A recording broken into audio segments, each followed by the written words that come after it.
of compassion, for the sake of this assembly and all living beings, please turn the wonderful Dharma wheel to teach us how to leave suffering, attain bliss and birth and death, and quickly realize non-birth.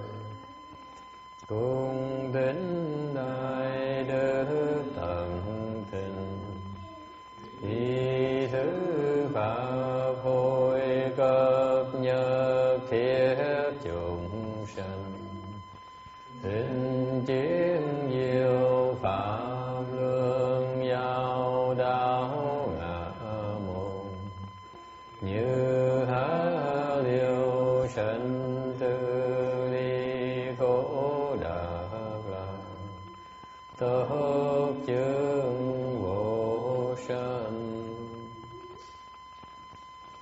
Homage to the blessed, noble, and perfectly enlightened one.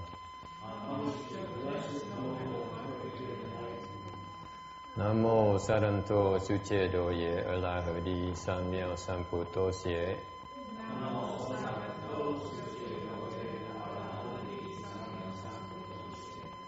Nam mô Takatha Toya Jara Arahade Tam Niệm Tam Bồ Đà Tọa.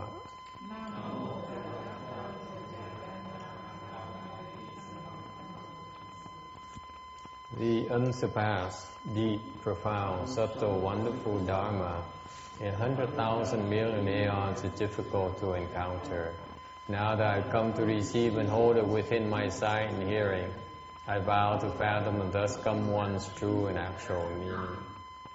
Wu shang sheng sheng wei miao fa bai jian wan jie nan zao yu wo jin jian wen de shou chi yan jie ru lai zheng shi yi. Buddhas and Bodhisattvas, Earth Store Bodhisattva, Venerable Shenhua, all Bhikshunis, all Venerable Bhikshunis, all good advisors, Amitofo. Chư Phật Bồ Tát, thưa Địa Tạng Bồ Tát, có thường tiên hóa, quý sư cô, quý vị thiện tri thức mô Phật. Chư Phật菩萨，地藏菩萨现化上人各位比丘尼、各位善知识，阿弥陀佛。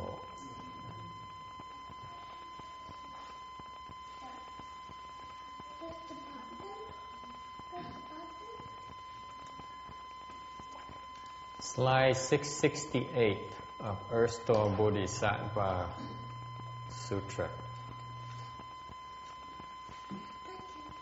After the Buddha spoke, a bodhisattva named Universally Expansive arose from the midst of the assembly, placed his palms together respectfully, and said to the Buddha, "We now hear the world-honored ones praise our Earth Store Bodhisattva's awesome spiritual virtue.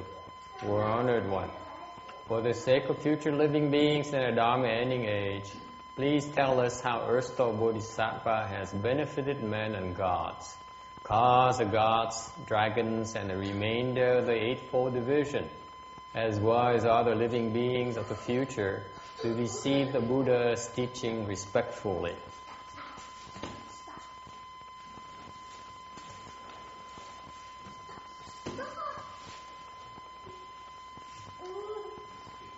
Sơ sư语, 会众有意菩萨明月不广，何尝恭敬而白佛言：今见世尊赞叹地藏菩萨有如是不可思议大威神德，唯愿世尊为未来世末法众生宣说地藏菩萨利益人间因果等事，使出天龙八部及未来世众生领受phổ语. Đức Thế Tôn nói xong thì trong pháp hội có một vị Bồ Tát danh hiệu Phổ Quảng, chắp tay cung kính mà thưa: Bạch Đức Thế Tôn, hôm nay nghe Đức Thế Tôn tán thán Địa Tạng Bồ Tát có bất khả tư nghị đại uy thần đức. Nhưng con thỉnh cầu Đức Thế Tôn vì những vị lai mạt pháp chúng sanh mà tuyên thuyết về việc Địa Tạng Bồ Tát lợi ích nhân thiên nhân quả, để bát Bộ Thiên Long cùng vị lai chúng sinh biết tôn kính tiếp nhận huấn dụ của Đức Thế Tôn. Slide 671. The sutra refers to a bodhisattva named universally expansive. Kinh nói tới Phổ Quảng Bồ Tát. This bodhisattva universally expansively benefit all living beings. Cái người Bồ Tát này là phổ biến và quảng đại lợi ích cho tất cả chúng sanh. He unfold his wisdom from the mind. When you unfold the wisdom from the mind, khi mà đồng tâm phát trí, the wisdom pervades the Dharma realm that is universal. Universal refers to the fact that it's pervasive throughout the Dharma realm. Khi phổ là phổ biến có nghĩa là phổ biến tất cả pháp giới. And when the practice fills up empty space, that's called expansive. Quảng đại có nghĩa là cái hành của mình nó đầy hết tất cả hư không, bản hư không mới gọi là quảng. So the mind is a state substance and universally expansive is its use.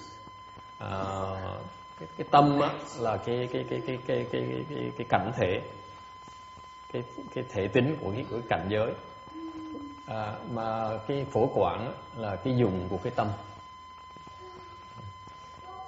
Here the mind refers to the Dharma body. Ở đây cái tâm là nói về cái pháp thân. Universal phổ nói về cái bát nhã. Universal refers to prajna, expansive refers to liberation. Và quảng là nói về cái giải thoát. So this bodhisattva here certified to the three virtues long time ago and has been expansively crossing over living beings. Những người Bồ Tát này, ngài Bồ Tát này đã chứng ba cái đức từ lâu rồi và đã quảng đại cứu độ chúng sanh. Any questions?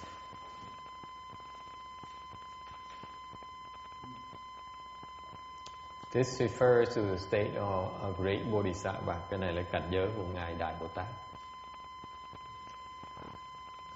Praising. The Buddha is praising this body, praising Earth Store Bodhisattva. Phật tán thán Địa Tạng Bồ Tát.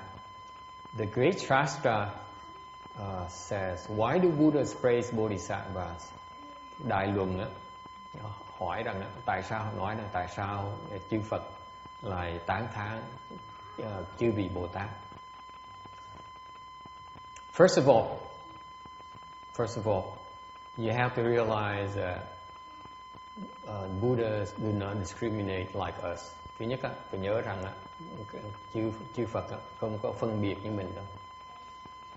They look at all bodhisattvas or arhats or pratyeka Buddhas or living beings or all living beings are the same and equal.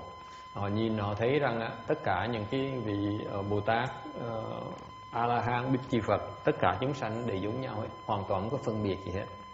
They all see us as the Buddhas to be. Họ thấy rằng mình là tương lai mình sẽ thành Phật hết, họ không có phân biệt gì hết. Then why do they praise Bodhisattvas? Tại sao họ lại tán thán Bồ Tát làm cái gì? They do it for our sake. Họ tán thán Bồ Tát để cho vì mình họ mới tán thán. Okay. If it weren't for us, they wouldn't be saying anything or doing anything at all. Khi quý vị thành Phật rồi, nếu như không có chúng sanh thì Phật chắc Phật là không bao giờ nói cái gì, không bao giờ làm cái gì hết. Okay, same thing. So they see, they understand the state of a bodhisattva. Chư Phật hiểu được cái cảnh giới những ngài Bồ Tát. Whereas we do not, mình không thấy được. And therefore they need to explain the bodhisattva states to us. Thành vậy chư Phật phải cần giảng cái cảnh giới của Bồ Tát cho mình hiểu, để mình có được cái sự ngưỡng mộ, so that we can look up to the bodhisattvas and pay respect to them and make offerings to them. Tôn kính quý vị Bồ Tát và mình cúng dường cho quý vị Bồ Tát. Tại sao như vậy? Because when you give rise to a mind of respect and a mind of admiration and bring forth the resolve to make offerings to them, then you are creating inconceivable blessings. Tại một khi mình biết cung kính, mình biết ngưỡng mộ, mình biết cúng dường cho chư Bồ Tát, thì cái phước báu mình nó lớn không thể tưởng được. Okay, that's what we need to cultivate and accomplish our cultivation. Đó là mình cần cái phước báu đó để mình tu hành và mình có thể thành đạt được cái kiện tu hành của mình. Okay, questions?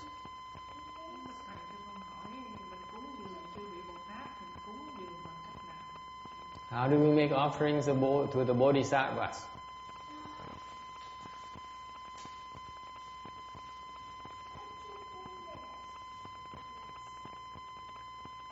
You make offerings to the bodhisattvas with whatever you have, whatever you can. Mình cúng dường bằng cách với cái sức của mình, với cái duyên của mình, and whatever conditions that arise.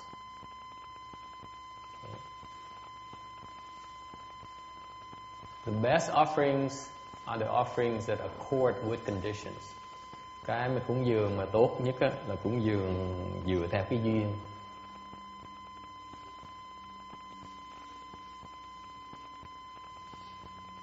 Okay. So, for example,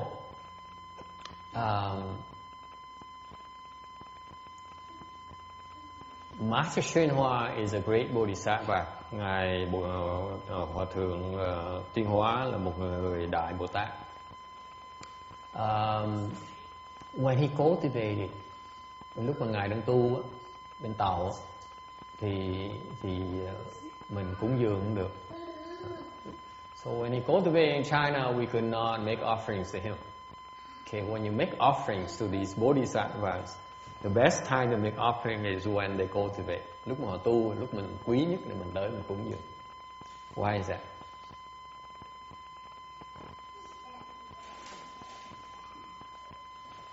Because that's when they need it most.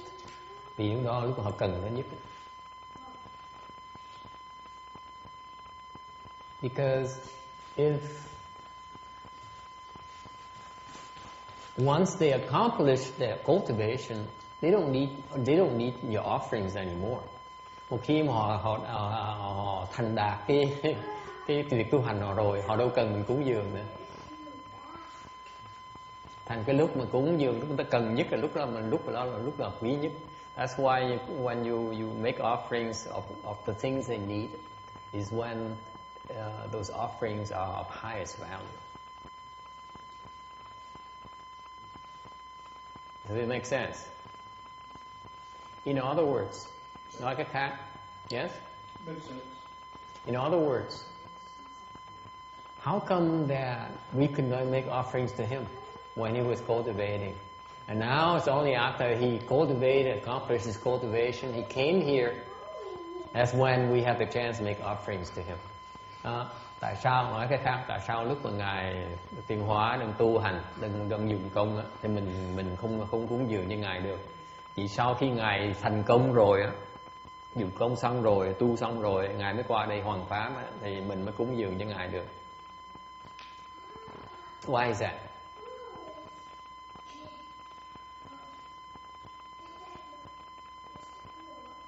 Why? Anyone knows? You got me confused now. I don't know what you're talking about. Hmm? You got me confused. I don't know what you're talking about. I'm lost.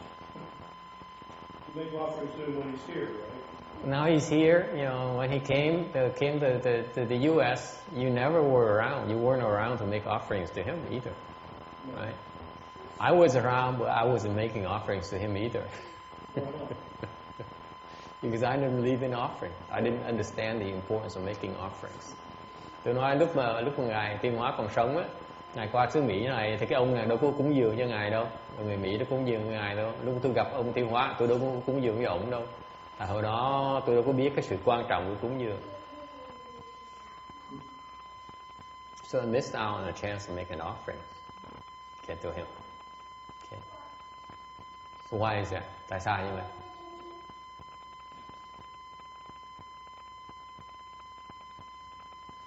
You said there's no point in making an offering to him now. Oh, you still make offerings to him, but his needs are different. Again, the idea here is to make offerings of the things that they need. Then the offerings are More useful. more appropriate. Yeah. Because usually monks and nuns, they cannot accept offerings unless there's use for them. They're not in the business of hoarding, unlike us. Okay. Lý do tại sao mình cúng dường cho đúng thời, đúng duyên, tại vì thường thường mấy thầy, mấy cô, mấy người xuất gia người ta chỉ nhận khi nào mà hợp thời, hợp cơ người ta mới nhận, chứ họ không có tích trữ. The left-home people are not in the business of storage, of hoarding. Okay. So, to me,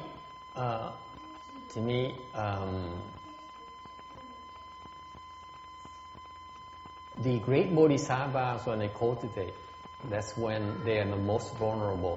Khi người ta đang tu hành, cái lúc đó là người ta vulnerable. What's vulnerable in Vietnamese?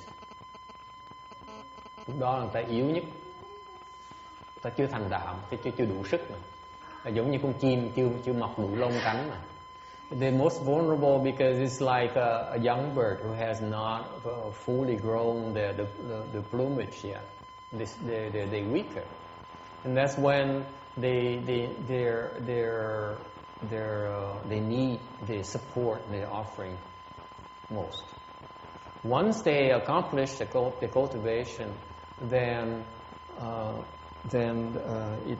it's not as critical. The offerings are not. They then accord with their whatever they have, the conditions for them to propagate the Dharma. Lúc mình tu thì mình ít cái sự lựa chọn, tại mình chưa đủ sức. Khi mình tu xong rồi thì mình có cái huệ rồi, thành mình theo duyên mà mình hoằng pháp, thành cái sự cúng dường không cúng dường không thành quan trọng nữa. Còn lúc mà chưa thành công thì cái cúng dường nó quan trọng. Thành cúng dường đó. That's, in other words, when you make offerings while he was cultivating, has not accomplished his cultivation yet, that's when your offerings are of the highest value, as far as I'm concerned. Okay. Thành khi mà ta đang tu, mình tới mình cúng dường thì cái đó cái giá trị của sự cúng dường mình nó cao hơn. Tại cái đó người ta cần hơn. Okay.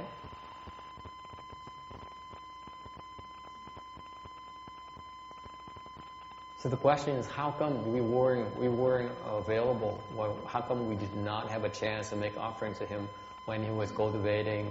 And even like you and myself personally, I did not understand the importance of making offerings until after he's gone. Tại sao lúc ông tu mình có được cơ hội mình tới cúng dường cho ông, hoặc là khi ông qua đây rồi tôi gặp ông rồi, cá nhân đích thân gặp ông rồi đó, mà cũng không biết cúng dường nữa, không chịu cúng dường nữa. Tại sao như vậy?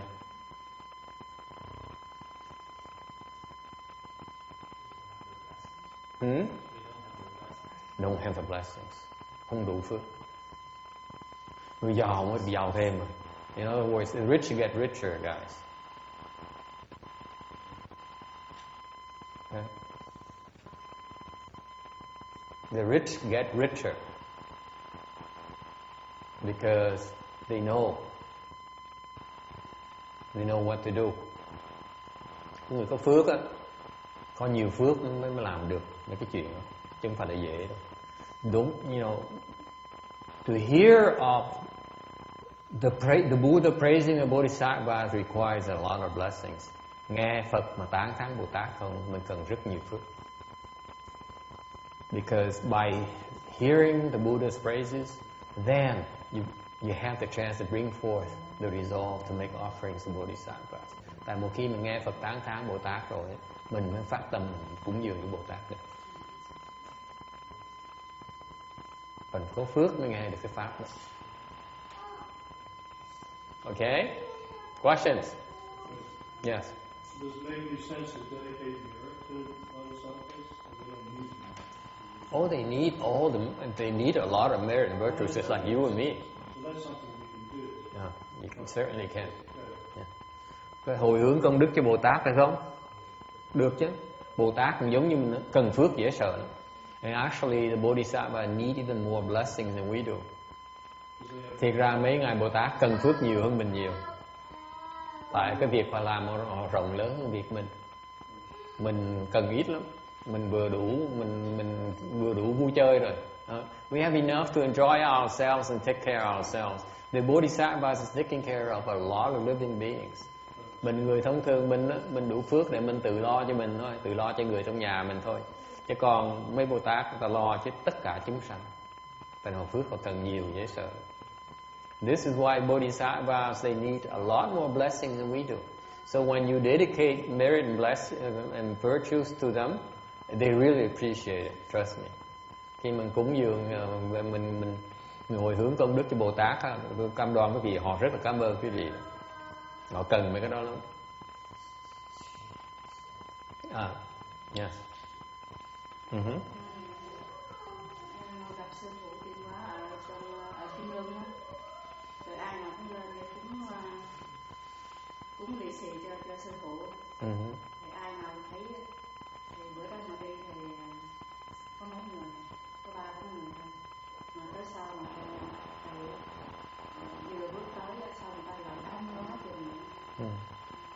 Xong cái ai nào cũng lên để cúng dường cho thầy, lấy cái lì xì để cúng dường, để cho thầy chúc một câu lại cho thầy. Còn có 2 người bạn thì cũng lên cúng dường. Một người bạn thứ nhất lên thì đang đưa cái lì xì, nói cổ cái tâm không được tốt, nói thẳng luôn á. Một người thứ hai thì nói cô phải nói vậy, cô phải tập 6 cái tâm chỉ đó, kêu cổ hành 6 tâm chỉ đó. Thì tới Võ Năng lên, Võ Năng thì lấy cái lì xì ra, mà Võ Năng không dám lên, đứng không nặng, đứng ở dưới không có lên, rồi mình thấy ta cúng đông quá mình dám lên, xong rồi lấy cái lì xì về trên tay, rồi thầy đi ngang qua, thầy nói, rồi đó mà cũng biết đạo cũng thấy, thầy nói, thì lấy cái lì xì mình không dám lên đứng thế rồi, xong rồi thầy nói là thầy nhận cái tâm của Võ Năng này, thầy đi ngang qua, mà nghe cái tiếng nói thầy con lỗ tai con, thầy nói gì cái chút hai cái câu đó là tiếng Tàu hay tiếng gì? nói tiếng phổ thông. Tiếng phổ thông hả? Nói tiếng phổ thông. Thầy nói mà dằn hơn con lỗ tai Võ Năng, mà nói không có biết cái chuyện đó là chuyện gì. Cái sau thầy đi ngang không, thầy nói cái lì xì còn ở trên tay mà cầm nó còn có cái cũng chẳng biết luôn á. Thầy đi ngang thầy nói như vậy. Xong 2 người bạn á xuống á thì mới trả. Tôi lên đó thầy nói cái cô kia thì nó tôi thôi nói tôi không lên. Lên chắc thầy mắng mình nữa. Thầy nói tôi thôi nói tôi không lên. Mà cái lì xì con nó cầm trên tay. she recounted her making an offering to Master Hsuan Hua. One day he was around and they spread around, and so they gathered a bunch of people. Lots of people came and to offer the red envelopes to him. Lots of people, very crowded. So she and a couple of her friends went along to make offerings to him as well. One of the lady came up and gave Master Hsuan Hua a red envelope. Master Hsuan Hua said, he didn't say thank you. He said, your mind is not very kind. And then the second lady came up. He looked at her and gave him the red envelope. He looked at her and said, you should look at our 6 great principles and keep them in mind. Okay. Now, Wu Yin, she saw a lot of people, so she was holding her red envelope in her hand, but did not dare come up to see Master Hsuan Hua. Okay, because too many people. And she was standing there, and he walked by, and he could hear her speak to her in Mandarin. He says, I accept your mind of making offering. And then she says, and then her 2 friends came back and said, I came up and he scolded me. And it was very crowded, and he, instead of saying thank you, he scolded me. And the other one said, yeah, me too. He scolded me too. Then Wu Yin said, it's a good thing I didn't come up because I thought it's too many people, and I didn't want to fight the crowd. And she was still holding her red envelope in her hand. And Master Hsuan Hua said, I accept your mind of making offering. So she saved some money, I guess.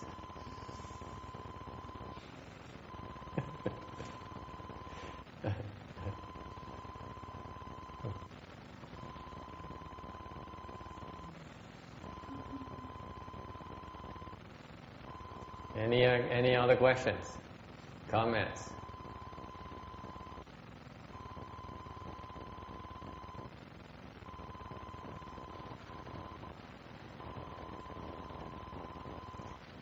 When you make offering to the Bodhisattvas, khi mà quý vị cúng dường Bồ Tát á, Bồ Tát nợ quý vị.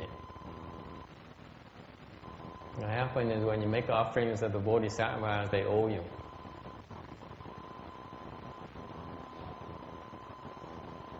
That's why this is why to this day I still regret I did not make any offerings to Master Hsuan Hua.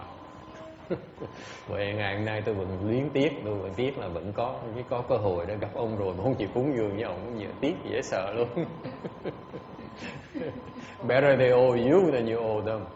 Chẳng thà họ nợ mình hơn mình nợ họ phiền lắm, mà họ nợ mình là tốt. Okay.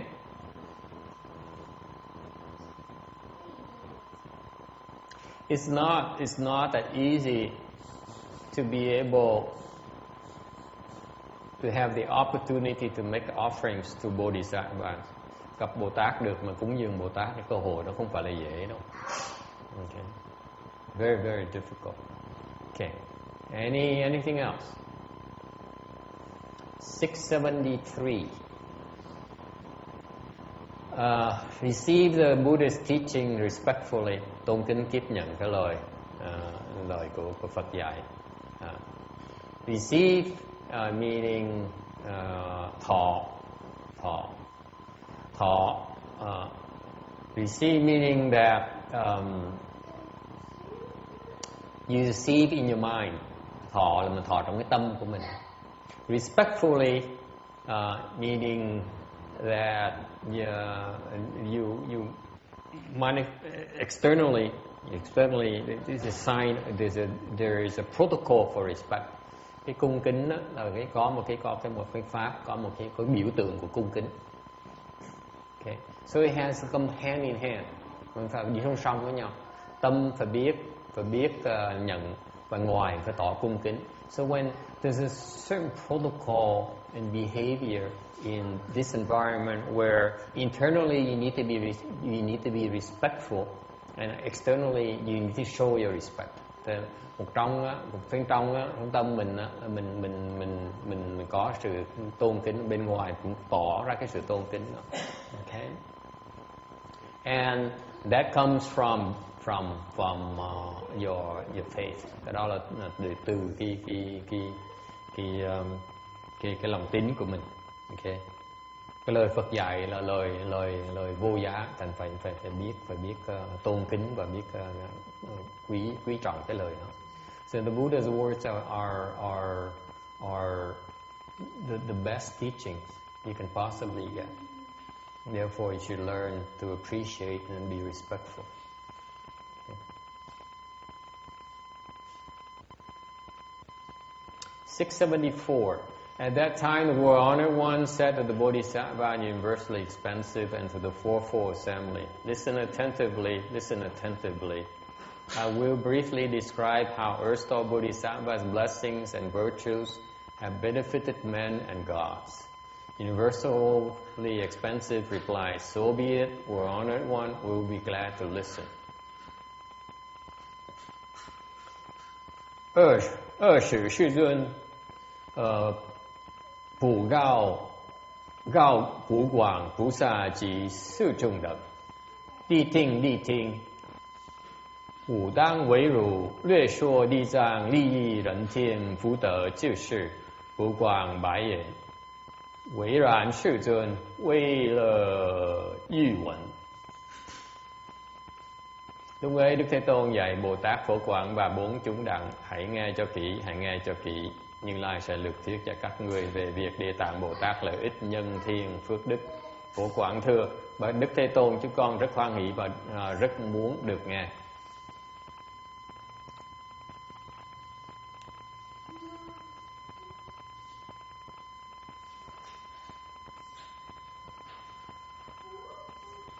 And on the topic of blessings, về cái chuyện phước, blessings has, from a Chinese perspective, has threefold. Về cái lý thuyết Á Đông, về phương diện về cái văn hóa Á Đông, thì phước nó có ba cái khía cạnh khác nhau. First of all, blessings comes in form of wealth. Thứ nhất á, một cái thành phần của phước á, là cái của cải, cái giàu có của mình. Okay. That's what you own. Cái đó mình có sẵn rồi. Number two is the revenues or the income. Cái thứ nhì là cái lộc. Cái lộc á là cái mà tiền nó vô đều. So it's a stream of income. That's the second aspect of your blessings. Okay. Là cái lợi tức, cái dòng, cái lợi tức, cái nguồn lợi tức nó tới đều cho mình. Đó là cái loại phước thứ nhì. Okay. The third one is long life. Thứ ba là cái thọ. Meaning that you have a healthy life and long life, long enough for you to be able to enjoy all your blessings. Có của mà không có sống được lâu để mà hưởng cái của đó thì không gọi là phước. Thành cái phước, cái phần của phước á, là phải có sự sống dài, cái long thọ, cái mạng sống nó dài, đủ dài để mà hưởng những cái của cải, những cái lợi tức của mình. Okay. 678.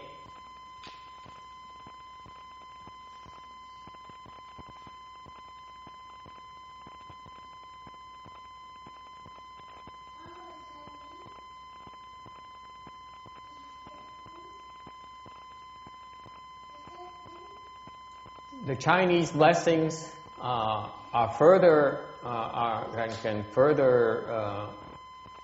broken down to five components. Cái bên phước tàu có năm cái yếu tố mà cái loại là phước là loại phước ngon lành, phước tốt. The first one is longevity. Thứ nhất là cái mạng sống nó dài. There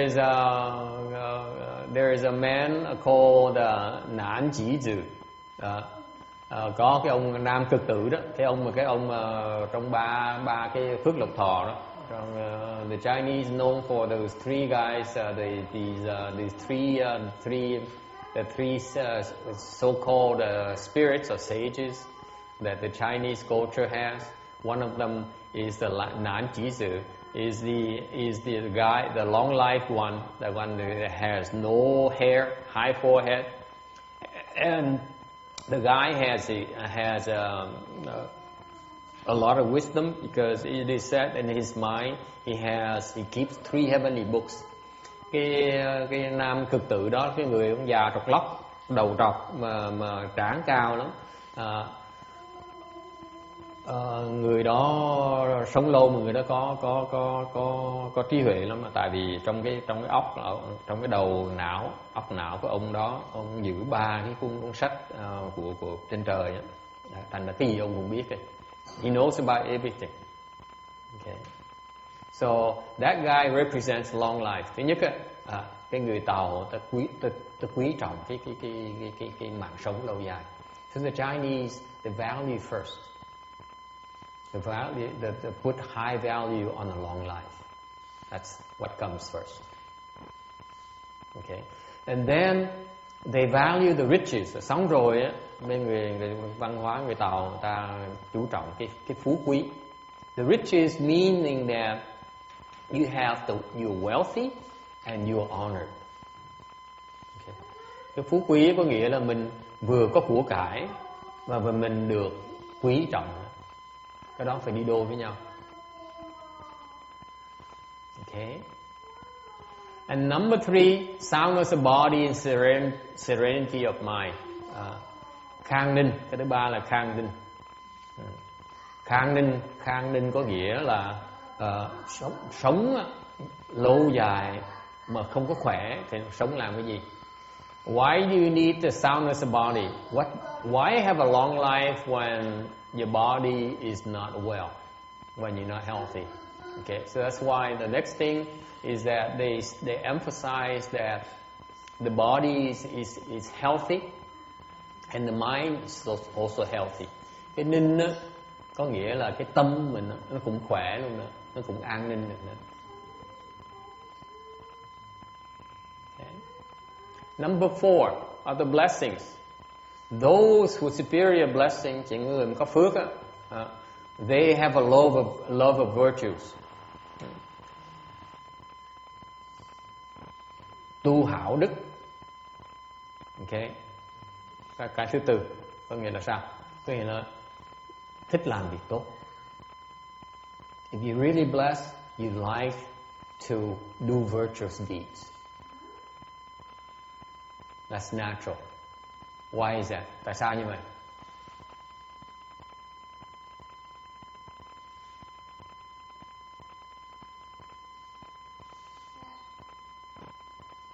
You increase your blessings yet again.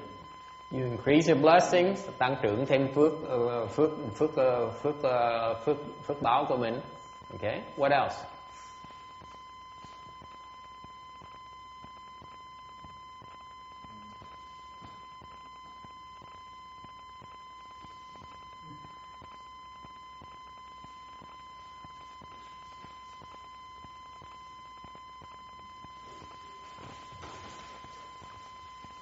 Life is much more pleasant. Cuộc sống đó, nó có ý nghĩa hơn nhiều, nó thích thú hơn nhiều.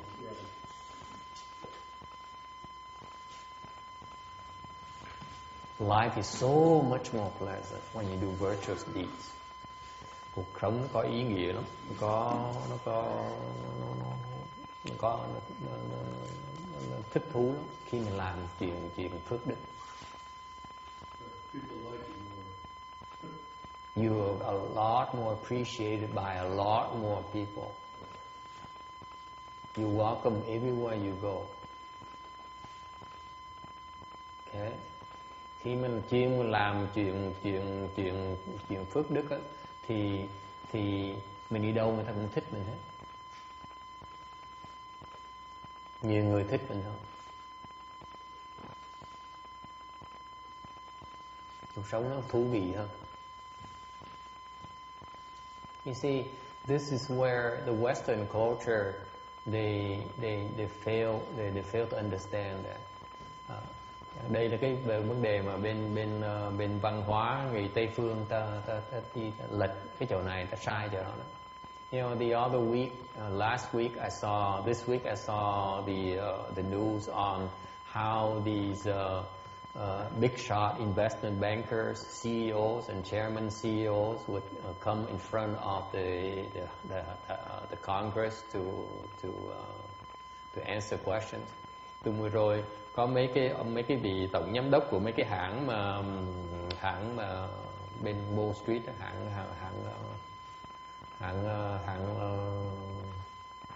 hãng tài chính bên what's Wall Street in Vietnamese? Hãng kinh doanh tài chính của nước Mỹ đó. Hãng giàu nhất đó, hãng như what's that name? Goldman Sachs, hãng Goldman Sachs. Mấy hãng mà giàu nhất mà có thế lực nhất, they are the richest and one of the most powerful investment banking houses in the world. And the chairman is Blankfein. Cái ông tổng giám đốc á, ông tên là ông Blankfein. You know, from the name you can tell it's a Jewish guy, một người gốc Do Thái. Or the other guy, the CEO, chairman of JP Morgan, hoặc là cái hãng khác này là JP Morgan, cũng người tổng giám đốc khác cũng Jim Dimon, cũng cái tên cũng là người Do Thái nữa. They testified in front of Congress. Thì họ được triệu tới chức nói để được phỏng vấn với Congress.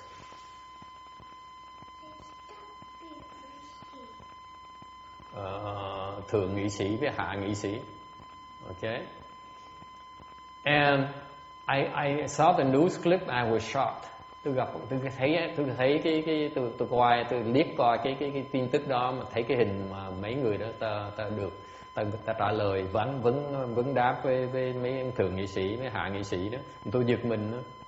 I saw so much arrogance. Thấy họ ngạo, họ ngang ngược dễ sợ luôn.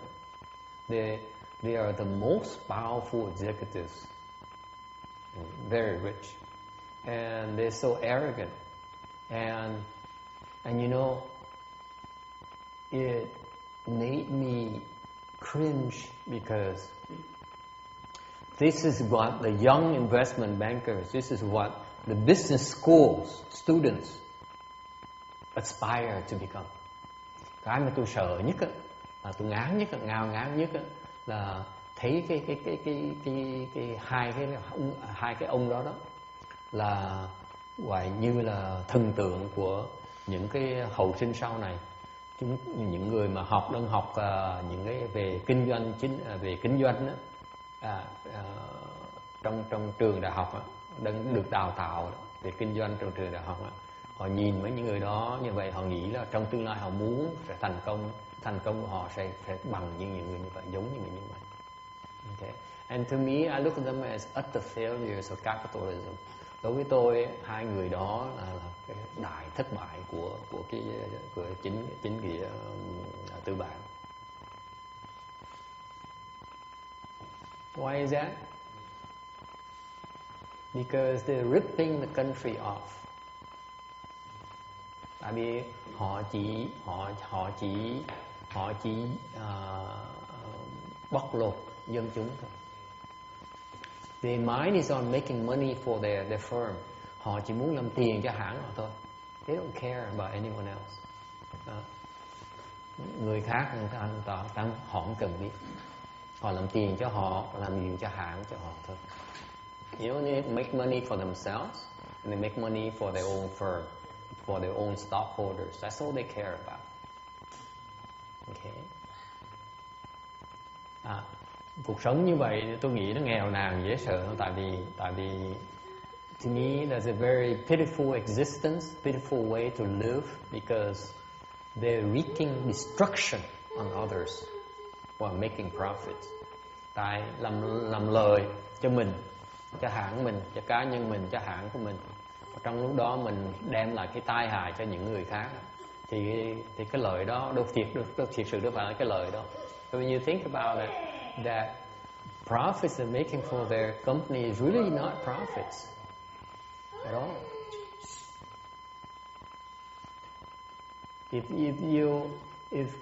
If you make a living by wreaking destruction or by destroying others, to me that you're not that kind of living lifestyle is not worthwhile.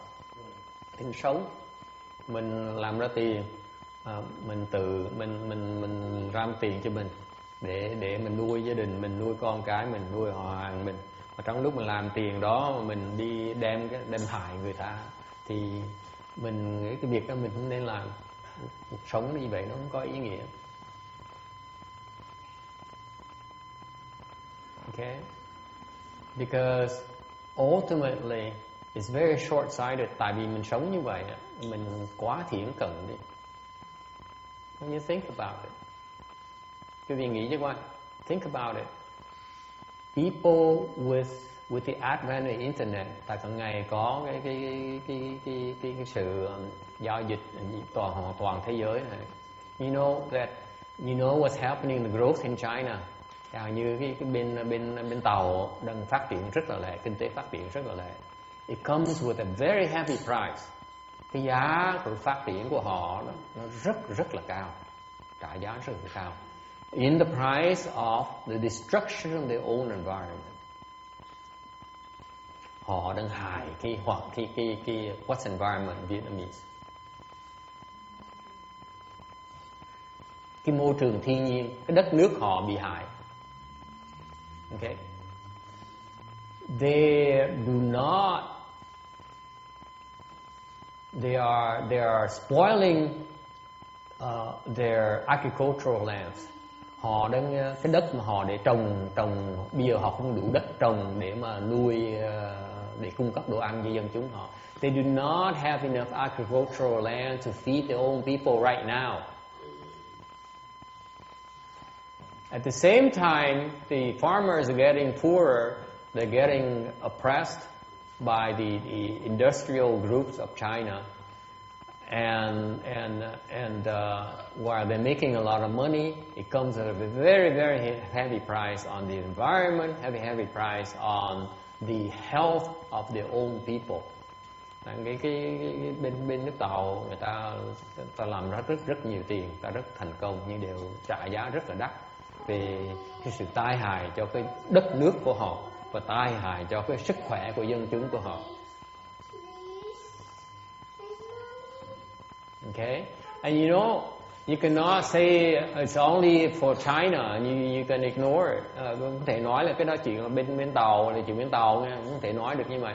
Because when they destroy their own land, it affects our agricultural prices, affects our air, affects the water we use. Okay, we are all interconnected.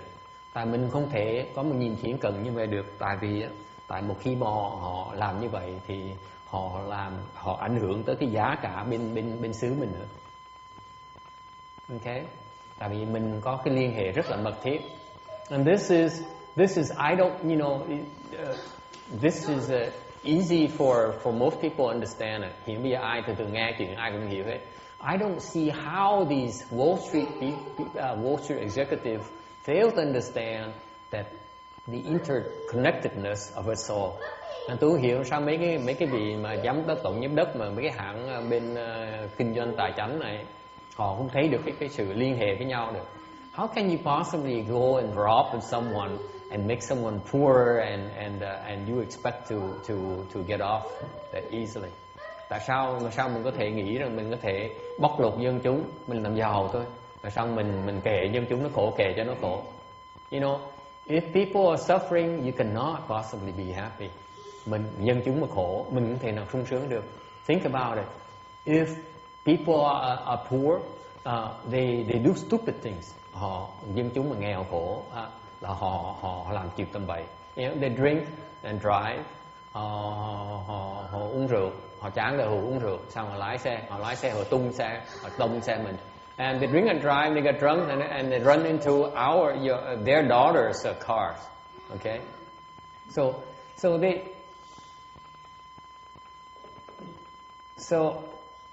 I'm really very disappointed at all these captains and leaders of industries in this country. And tôi rất thất vọng mấy người mà chủ hãng của bên xứ này. Every now and then you run into a decent guy.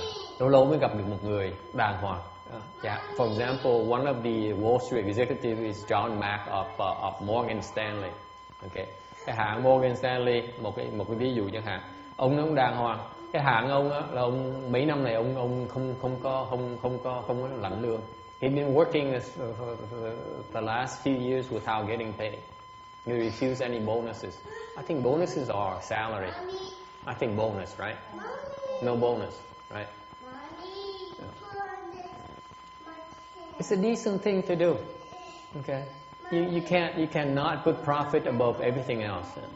Không thể nào thấy cái lợi không mà không thấy cái hại ở trong. Okay, and this is where the Chinese culture is going the wrong direction. Bởi vậy bên phía cái văn hóa người Tàu, bên người Tàu phải đi trật đường. They should go back to their own value system. Cái người Tàu, cái xứ Tàu họ phải trở lại cái nền tảng của cái văn hóa của họ. The Chinese culture highly value the love virtues. Văn hóa người Tàu ta chú trọng cái việc làm đức. Okay.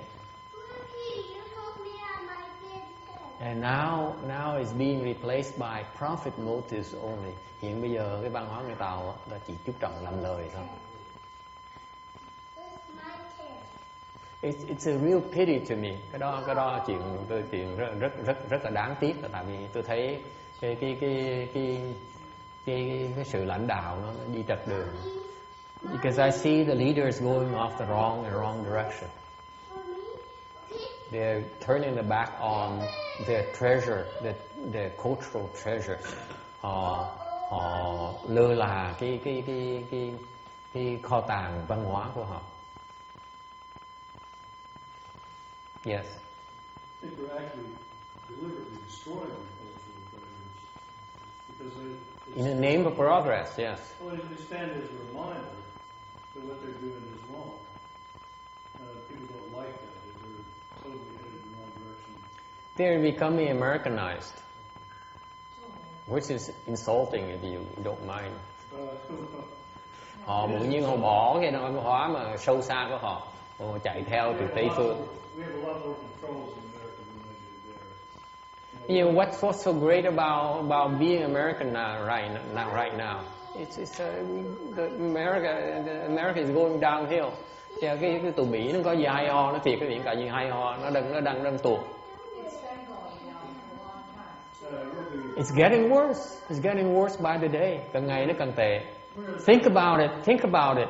Remember, you know, look at this American culture. To me, is really weird because this financial fiasco. Who's taking responsibility for it?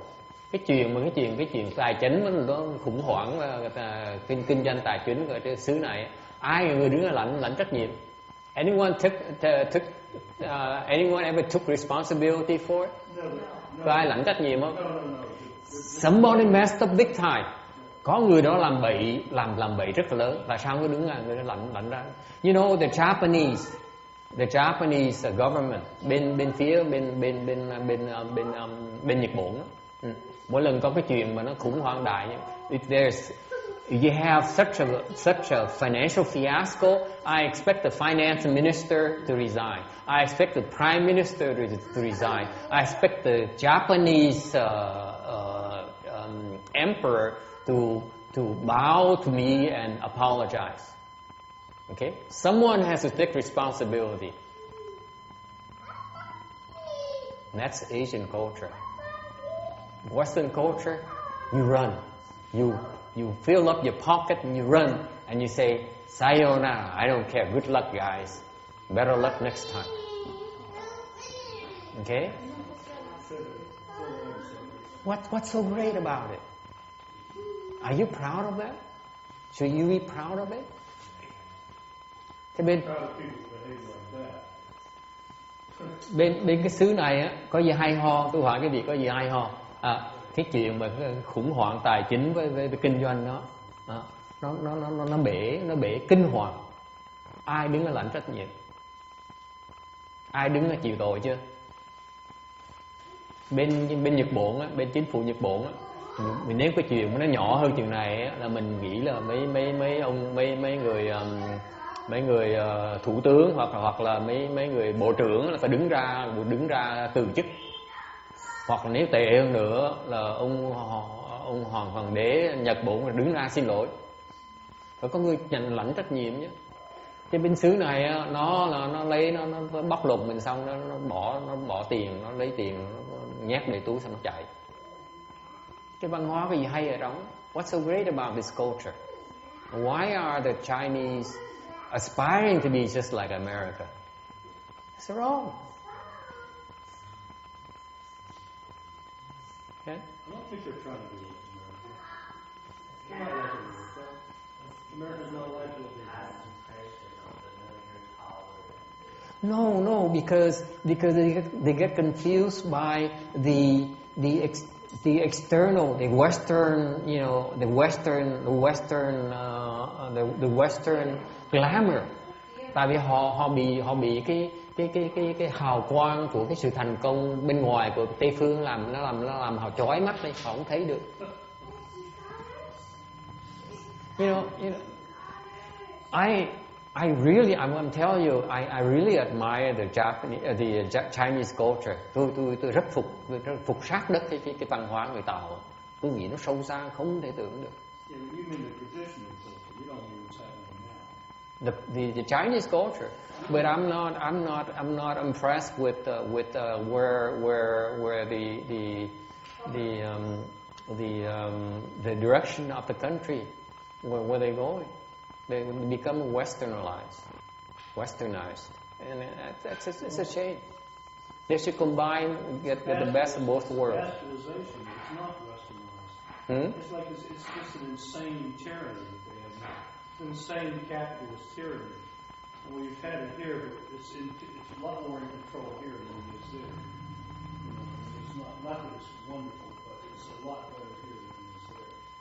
I mean, I read about it all the time, and it's like there's just no control over government officials who still take people's land, and you can't complain about it. But in all fairness, though, this country here is based on moral integrity. I really feel the American culture, the American people are very moral, very decent people. That's the core.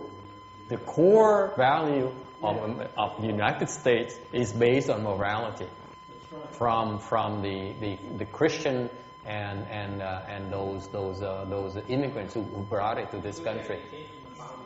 Yes. Yes. They really believe in charity, they believe in being good and those good, and you still see those people everywhere you go. Okay? It's just that it's slowly being eroded by these wrong role models in our culture.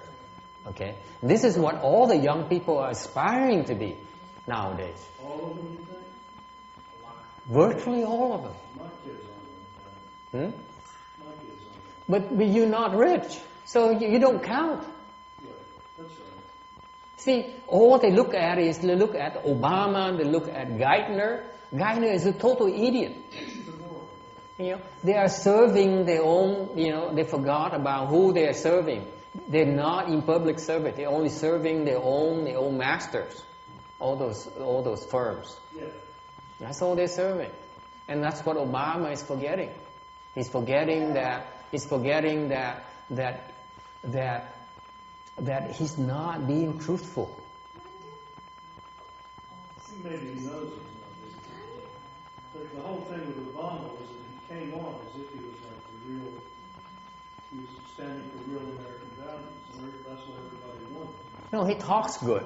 He doesn't walk the walk though. That's right, but people bought the talk, and now they got buyers and more. And you know, this is Obama guy is very disappointing to me because he talks. He only talks. He doesn't do anything. That's right. No wisdom whatsoever. None. None. And it shows. My dog is smarter than him. It's nothing good. He still doesn't get it. He doesn't get it. He doesn't get it that he's supposed to serve the people. As a king of the country, you're supposed to serve the needs of the people, Right. not of those rich guys who fund his campaigns or the Congress campaigns. This is why America is going downhill, down the drain. And they're going to keep on doing it until the system breaks. No two ways about it. Maybe.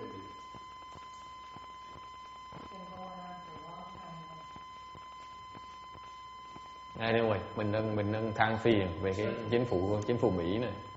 It's a beautiful system. The people are wonderful. It's just that being the leadership leaves a lot to be desired. Cái hệ thống này nó hay lắm nha. Tại cái xứ này là cái xứ mà dân chúng á, là rất có đạo đức. Quý vị có biết không? Họ từ bên Âu Châu họ bỏ Âu Châu qua đây sống tại họ muốn tu theo cái đạo đức của họ. Ok. Thành cái xứ này á, là mình đi những người thông thường, người thường dân của mình rất đàng hoàng, rất là tử tế, rất là tốt. Nhưng mấy người lãnh đạo nó tham quá đi, hư ấy.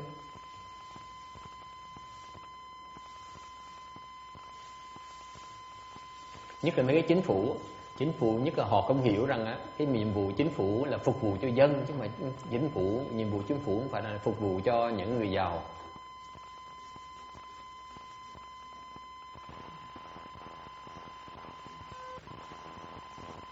Okay. So how is it possible? Làm sao chuyện có thể xảy ra như vậy? It's because the American people allow it to happen. Tại sao nó có được như vậy? Tại vì cái dân chúng ở đây cho phép nó xảy ra, cho phép mà làm. They're not holding their government responsible, accountable for the results. Họ cho phép chính phủ họ làm bậy mà không bắt buộc chính phủ phải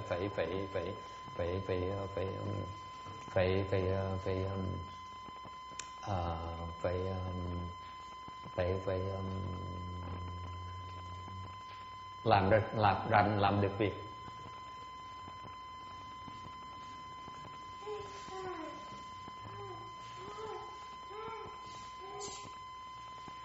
Okay, what really concerns me is that all these guys, because I came from that environment where I looked up, and you need role models. Okay, and I used to look up to all these Wall Street executives and that's my model of success. Thế do là tôi phải thú thật quý vị là lúc mà tôi còn trẻ, tôi theo con đường đó là tôi nhìn những cái chủ hãng của bên kinh doanh tài chính, tôi nghĩ họ thành công rất lớn. Tôi khâm phục họ. Thành mình nếu cái đó là cái người mình khâm phục, mình phải bắt chước người ta chứ. Cái chuyện nó tai hại dễ sợ. Thành những cái người mà có trí thức một cái, có óc, có suy nghĩ được, có tài một cái, có trí thông minh đó, để đi theo con đường này hết. So all the smart ones, the educated ones, the ambitious ones are going down that road.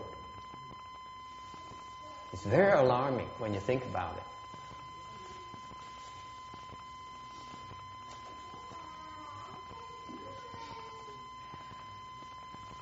Okay.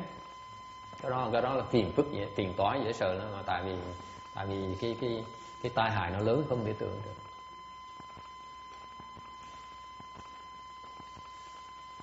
Okay, questions, comments.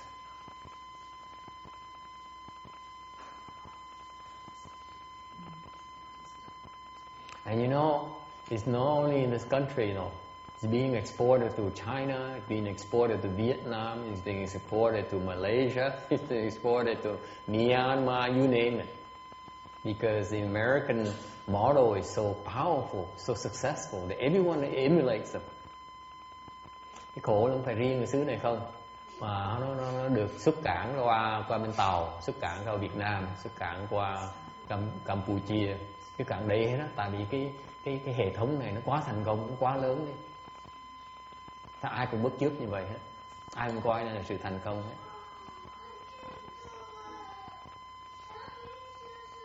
And you know, the funny thing is that all the rich people are creating so many offenses that it doesn't look good for them down the road. Họ tạo nhiều nghiệp quá đấy, họ thành công quá lớn, trong cái thành công lớn này họ tạo quá nhiều nghiệp đấy. Tôi nhìn thấy thấy là cái cảnh giới họ không tốt thế nào hết. You know that? It's fascinating to me and how these people, how ignorant these people are.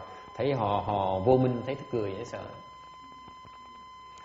I tried to tell you last year when I alluded to Ted Kennedy. Nhưng năm ngoái mà cái ông thượng nghị sĩ Ted Kennedy ông qua đời đó. I alluded it to you, but you didn't catch it. I said Ted Kennedy was in great pain when he passed, before he passed away, and when he passed away. Ông thượng nghị sĩ á, trước khi ông qua đời là ông bình đẳng như sợ, ông đau đớn không thể tưởng được. Người ông rất đau đớn. Rồi khi ông chết á, ông còn đau đớn nữa. Nói như là quý vị cũng để ý. And the amazing thing, none of you even paid any attention to it. Whereas when I mentioned that Haiti people are suffering, you say, "Oh, let me get a plaque for them and do something for the Haiti people," but you're not willing to do anything for Ted Kennedy. Nghe dân đạo Haiti mà bị nạn một cái là ai muốn giúp hết á, ai muốn thỉnh bài vị đó giúp đạo Haiti. Còn ông Ted Kennedy mà nghe nhắc là ông đau đớn cực khổ với sợ. Mà ông chết rồi cái là mình nói xa nó gần là ông cái cảnh giới nào không tốt là không ai cùng làm lờ, không ai thèm giúp hết. Yes. Yes, I mean he wasn't a saint. He wasn't a saint, but so aren't Haiti people. Ông nói, bà này nói là ông đó thiệt ra ông làm nhiều tầm bậy lắm. Tôi nói đương nhiên ông làm nhiều chuyện tầm bậy lắm, nhưng điều cái người đảo Haiti cũng làm nhiều chuyện tầm bậy lắm. Mình vẫn giúp người ta được. You are willing to help the Haiti people, you're not willing to help Ted Kennedy. How come? Because our vision, we can see one life. How come? Please tell me that. That's not what we saw the other guy do it.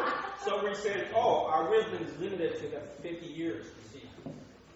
See, that's what fascinates me. You know, Ted Kennedy maybe have done something very bad, wrong in his lifetime, but he also did many good things.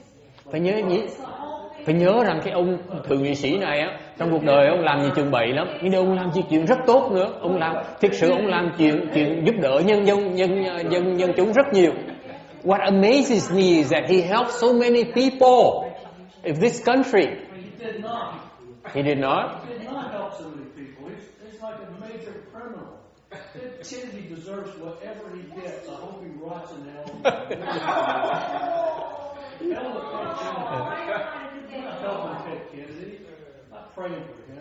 You're not praying for him? Will you pray for the Haiti people? I did because there's so many of them. You know, when you did that, you prayed for the Haiti people who raped, who murdered, who stole, who killed.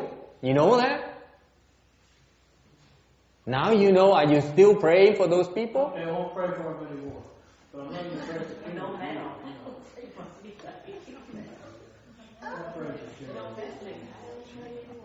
You don't pray anymore. I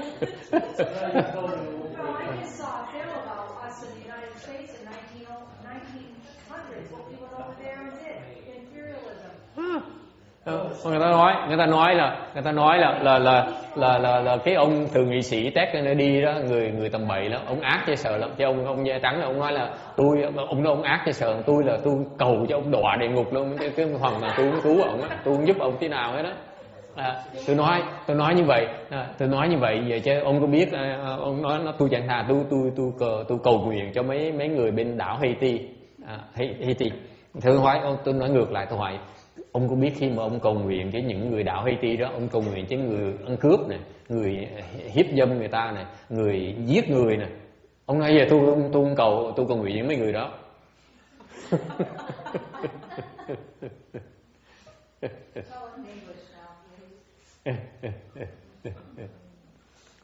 So there you go. These successful people, they come to very very bad end. Những người họ thành công đó, mình thấy thành công cuộc đời, thấy họ thành công đó, khi họ chết đó, họ đại bại, họ đại đọa. You know that? They fall because in that frame of mind that Ted Kennedy was in, he did not do well. Cái tâm ông Kennedy đó, khi mà ông bị đau đớn như vậy, ông bị phiền não như vậy là chắc chắn bị đọa, không cách nào chạy đâu được hết, không chạy đâu được hết. No two ways about it. Okay, like Ryan's friend, that guy. Hầu như có cái bà con ông này có người bạn. What's that guy? That Kobe something.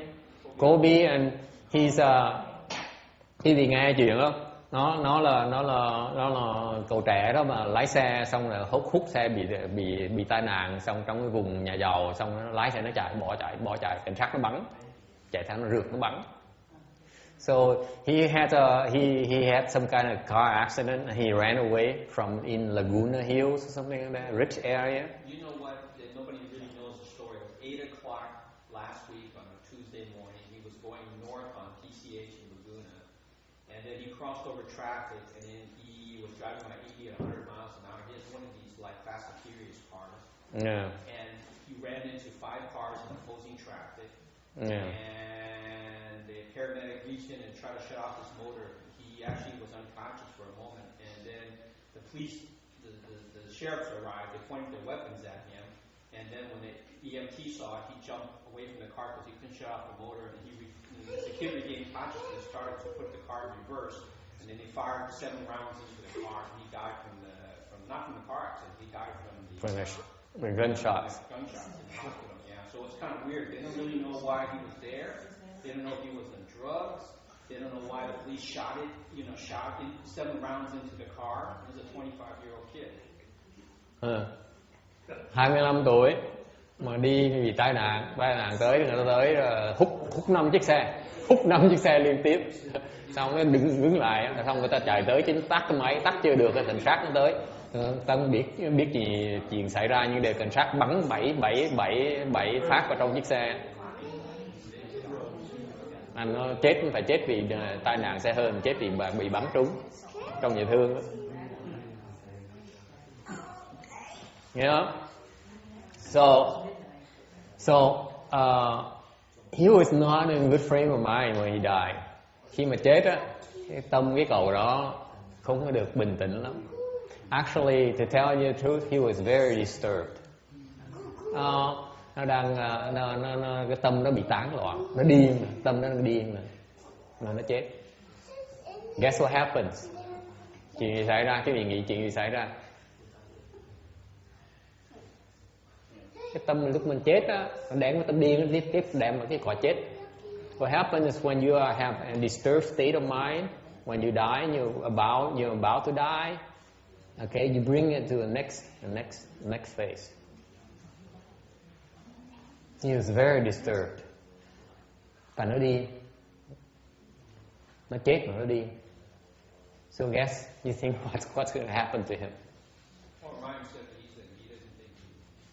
Quý vị nghĩ khi nó chết mà cái tâm nó điên như vậy, chị nghĩ nó cái hy vọng được gì với nó được hy vọng cái gì bây giờ?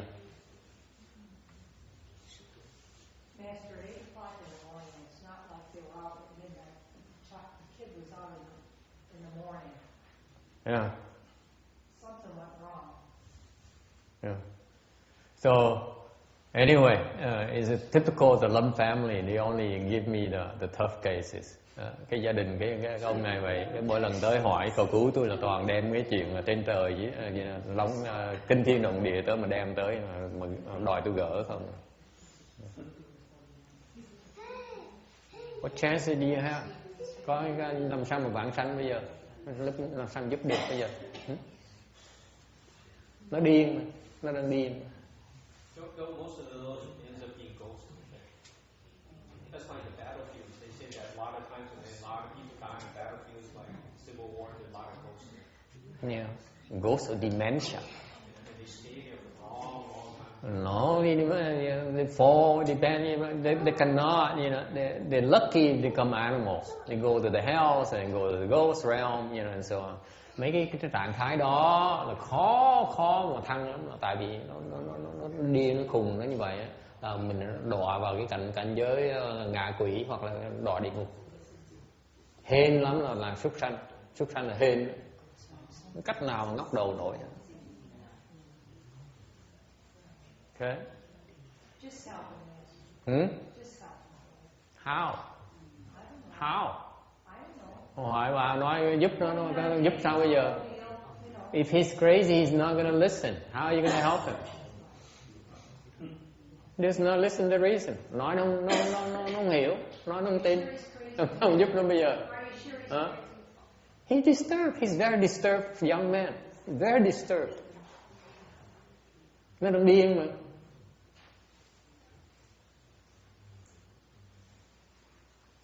Sao nói nó nghe bây giờ?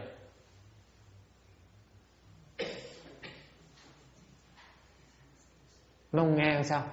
So he brought in front of the judge, and the judge says, "Can you understand me?" He said, "What are you talking about?" Diêm Vương dẫn trước mặt ra, Diêm Vương gặp Diêm Vương, nhưng mà mày nói mày có hiểu không? Ông nói gì vậy? Hả? Ai help à? Sao giúp nó bây giờ?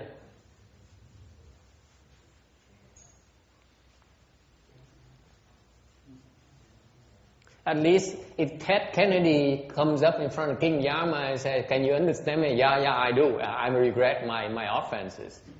Now that I know about it. Hạng nhất mà ông thượng nghị sĩ Ted Kennedy mà tới trước mặt kinh Diêm Vương hỏi ông có gì nói không? Thì bây giờ tôi biết là tôi làm bậy, bây giờ tôi biết là cái tội tôi nặng lắm, tôi hiểu cái chuyện đó. Whereas this young man he has no idea. Nhưng còn như cậu trẻ này hoàn toàn không biết, hoàn toàn có một cái hiểu biết gì hết. Làm sao nói bây giờ?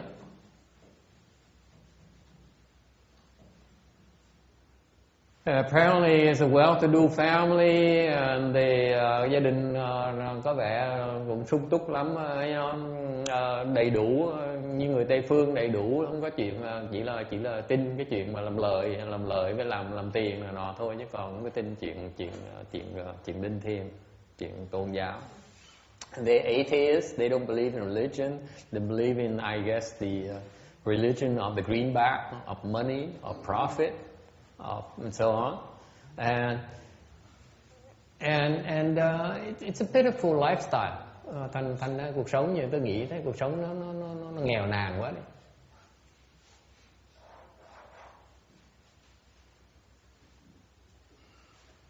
Anyway. Life crowned with a good end.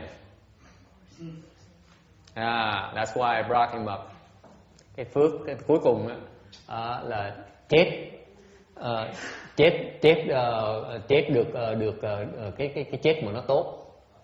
Cái đó là cái ví dụ, cái ông đem ông nói ví dụ cái ông chết ông hoàn toàn không tốt thế nào ấy. Tại vì you have to admire the Chinese culture here, folks. If you have a good death, then your chances of ascension are much higher, isn't it? Thành cái văn hóa Tàu nó hay vậy đó. Họ chú trọng cái chuyện là cái lúc mình chết một cách yên. Cái chết mà nó tốt á, thì mình thăng, cái cơ hội thăng mình nó cao hơn. Okay? Classical Greek idea as well.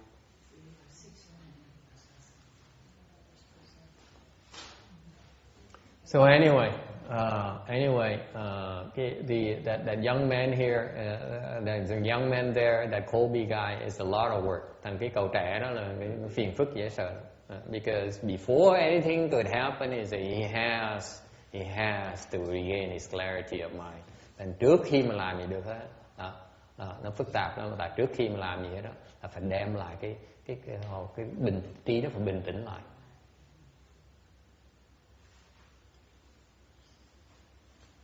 Nó phải hiểu mới nói, nó mới nghe được chứ. He has to understand before you can help him. If you cannot understand, there's nothing you can do. Okay? So these people, when you have a life is crowned with a good end, then you're in a good mood. You meet with King Yama, and you can have a good conversation with the judge. Thành khi mình khảo chung mạng, mà khi mình tốt á, lúc mình chết mà thoải mái mà được không có gì hoạn nạn, thì mình gặp Diêm Vương, thì lúc đó mình nói chuyện Diêm Vương nó dễ hơn, nó thoải mái hơn. Ok.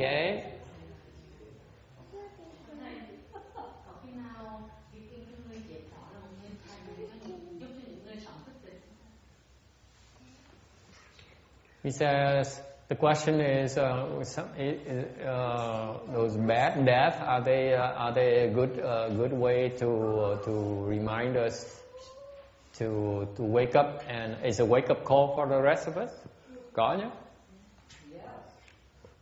Of course, if we understand, với điều kiện là mình hiểu, mình mới hiểu được cái gương, mình không làm như vậy. You understand, and you don't do it like that, then the death is helpful. Otherwise, it's a waste. Nếu không thì đó là một cái lãng phí cuộc đời của mình.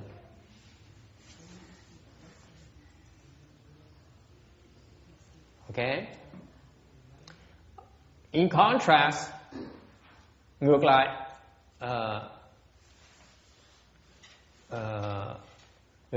bác ân pháp.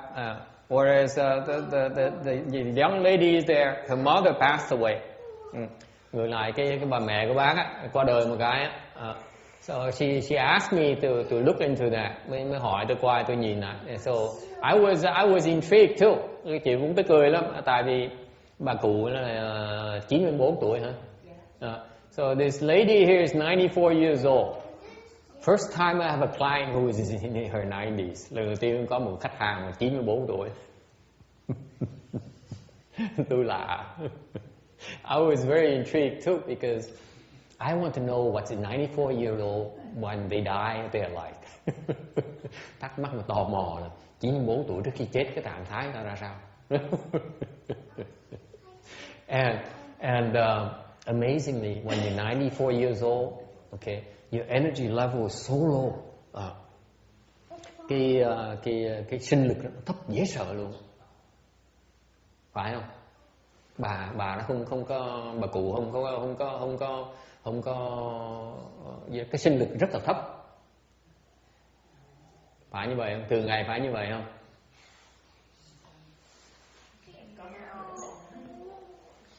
Cái sinh lực á, chẳng hạn như là ví dụ như tôi đang nói chuyện mà tôi đang sinh lực tôi rất cao, là tại tôi đang tỏa ra. Còn sinh lực thấp á, là mình rút vào trong là hết. Mình giữ, mình gọi là giống như mình gần chết tới nơi rồi. Ok, mình không có lộ ra ngoài, mình giống như là người rất là yếu. Đó, sinh lực rất là thấp. Phải bà như vậy không?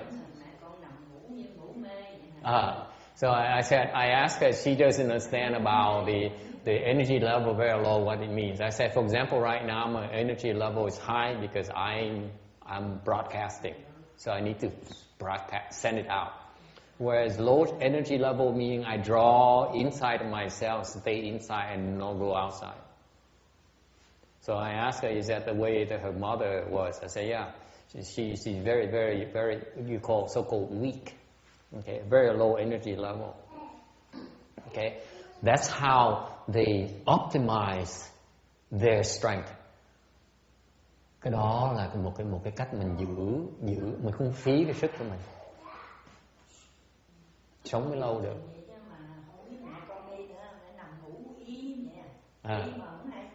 So she says even when she passed away, didn't even realize it. She was like she was sleeping. Okay. Tại là bà cụ bà dùng rất khéo quá, dùng rất giỏi. So I commended her. I really admire her the way she used her energy level. 94 years old. You get to that age, you learn to be very economical with your energy. Quý vị bây giờ còn trẻ, quý vị biết phung phí cái thứ tha hồ mà phung phí đi. Lúc mà tới 94 tuổi, tự động sẽ hiểu tôi nói gì ngay lập tức. Không có phí sức được. Giữ rất là kỹ. Thành bà xài hay sợ, bà xài kỹ sợ. So, đến độ mà lúc bà chết mình không biết luôn nữa.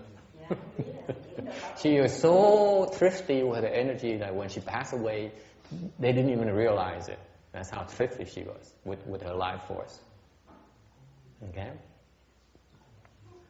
So when she heard that she's getting, she heard that she's receiving help. Khi mà nghe nói là bà giúp mạng sanh một cái mà, okay, okay. So she said, oh yeah. She was so enthused. I said, oh my God. Normally, when people hear a rebirth, they get really excited. Bà nghe nói, oh yeah. Bà cụ hay. She's another quirky one. Okay. Anyway, she's the lowest level energy level I ever met so far. I really admire that. I really enjoy that. Người đầu tiên mình thấy người phải giải sức hay như vậy, tôi phục. Tôi hy vọng ngày nào tôi già hơn, tôi biết xài sức như vậy, tôi sống cả ngàn năm luôn. If I learn how to do it like her, I can live for 1,000 years.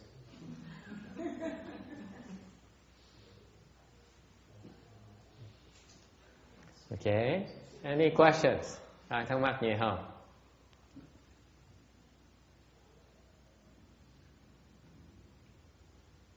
Virtues, đức, nói về đức, đó là phước, vì có đức. Okay. See, folks, you know, the 5 aspects of blessings here, okay, are superior blessings. 5 cái loại phước này là phước của loại phước mà loại thượng phước.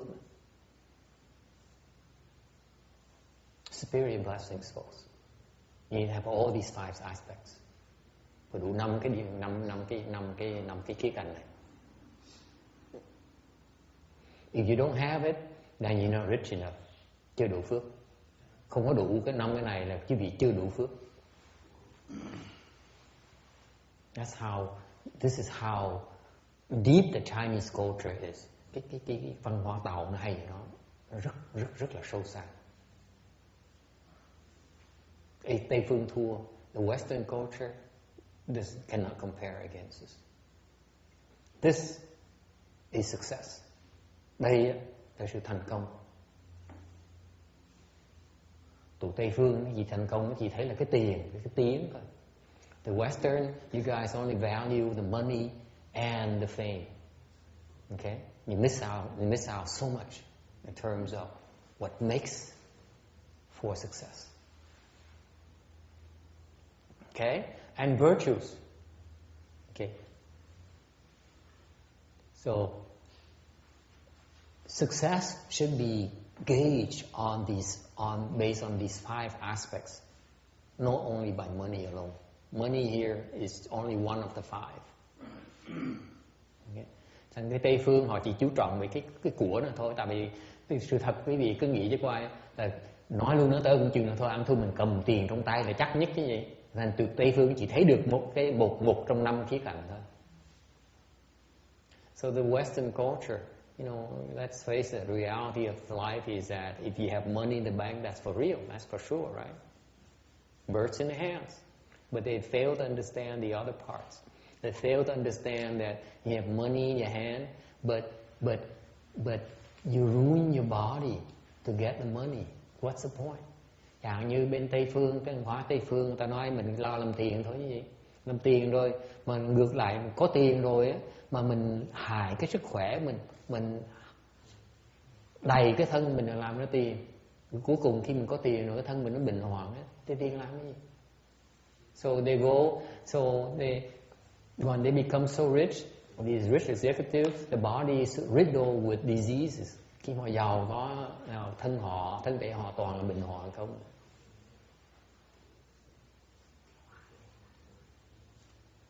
Cái pháp Âu Châu như vậy, Tây phương như vậy. This is the Western Dharma. They ruin the health to earn money, to become rich, and in the end, their longevity suffers and their mental and physical health suffer. Therefore, they cannot enjoy their riches. Nói cho rõ là cái văn hóa Tây phương này á, người ta làm ra tiền, chú trọng làm ra tiền thôi. Trong lúc làm ra tiền như vậy, người ta hại sức khỏe người ta. Rồi sau khi họ lớn tuổi, họ giàu rồi, họ giàu có rồi á, thì cái mạng sống họ bị ngắn lại, thân thể họ cũng bệnh hoạn nhiều hơn. Heavenly books are the books of knowledge about everything, the heavenly knowledge. All what the heavenly gods know about is written in those books. So it's a heavenly wisdom, the wisdom of the heavens.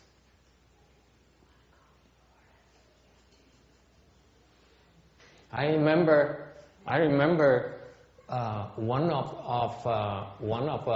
the guy I worked for. Hồi trước mà tôi còn ở làm việc á, tôi có một cái ông giám đốc, on our board directors, ông là ông giám đốc, ông là giàu vậy sợ. He is a multi-millionaire, giàu rất triệu phú, rất nhiều tiền. And one day, and you know the typical millionaire, they fool themselves and they're so rich, and you know they spend money, they throw the money around. Thì tụi nó giàu, nó có cái pháp rất là hay. Đi đâu cũng lấy thịt đè người, đi đâu cũng là ta đây ta đó. And I used to look up at that guy. I used to admire that guy. Hồi trước tôi khâm phục cái ông đó, nói cái ông này sau này mà tôi thành công, tôi mà lớn tuổi tôi thành công như ông này, tôi mừng vậy sợ. Như vậy là cuộc đời mình có ý nghĩa, gọi là có sự thành công trong cuộc đời mình. So I used to gauge him as my role of my success, as a measure of success in my career as an executive. Hồi trước mà thấy ông đó là mình nói trong tương lai mình làm giám đốc một cái hãng mà được giàu có mà thành công như ông này, như vậy là mình có sự thành công rất là lớn. And then I found out that he got colon cancer. Ông khám phá là ông bị ung thư. Ung thư colon. What's colon cancer in Vietnamese? Hả? Ruột già. That's colon. Bị ung thư ruột già. Ung thư ruột già thời đó, cách đây 10 năm, ung thư ruột già là phần lớn là chết nhiều hơn là sống. 20 years ago, 10 năm 20 năm trước á, 20 years ago, colon cancer, you have your chances of survival very, very low. So when he found out, when he discovered he had colon cancer, khi ông khám phá ông có được ung thư ruột già một cái, you know, he became so fearful. Ông sợ quá, ông sợ sệt dễ sợ. You know, I saw the transformation. Thấy một cái người, một khi mà còn mạnh khỏe thì nghĩa là ngang ngược dễ sợ, nghĩa là đi đâu cũng là vỗ ngực khinh người. So when he was healthy, he was full himself, okay, and looked down on others. When he discovered he had colon cancer, he became so frightened. He was so afraid of death that he walked around with his tail between his legs. Thành ông đi, ông khiếp đảm, ông sợ chết quá này. Ông thấy một cái người mà cái thái độ nó hoàn toàn đổi ngược lại.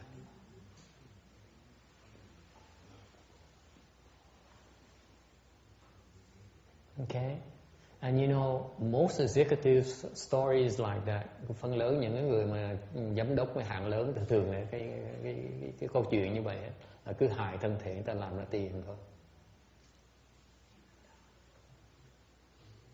They call it success.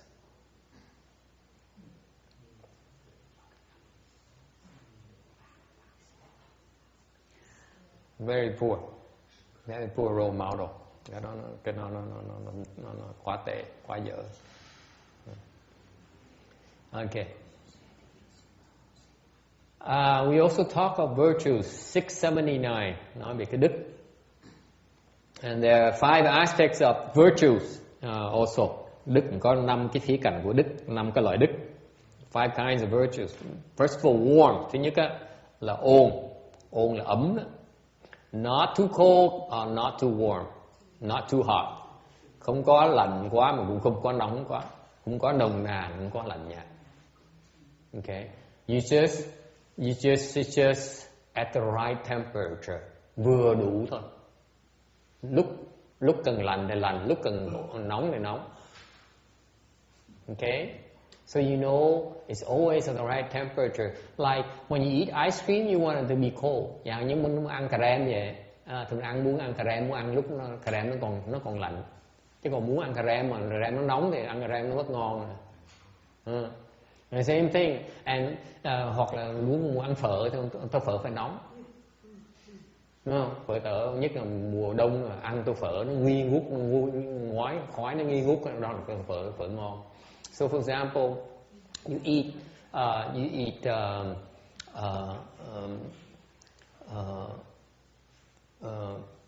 when you eat what's a hot meal? I forgot. I don't know the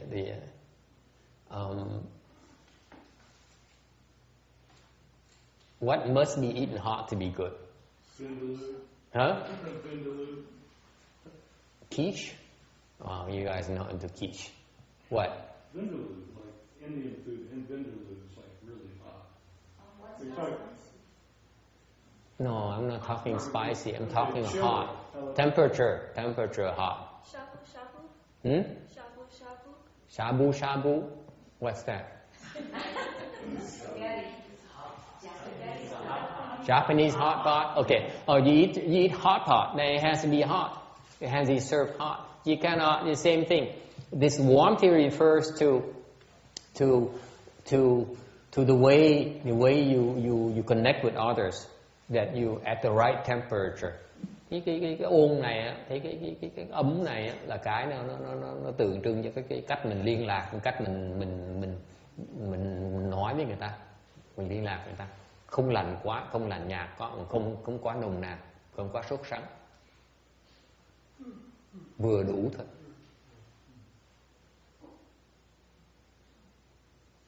Okay. Chẳng hạn như mấy người xuất gia vậy, bên xuất gia bên Vạn Mật Thành thì hơi lạnh nhạt một tí.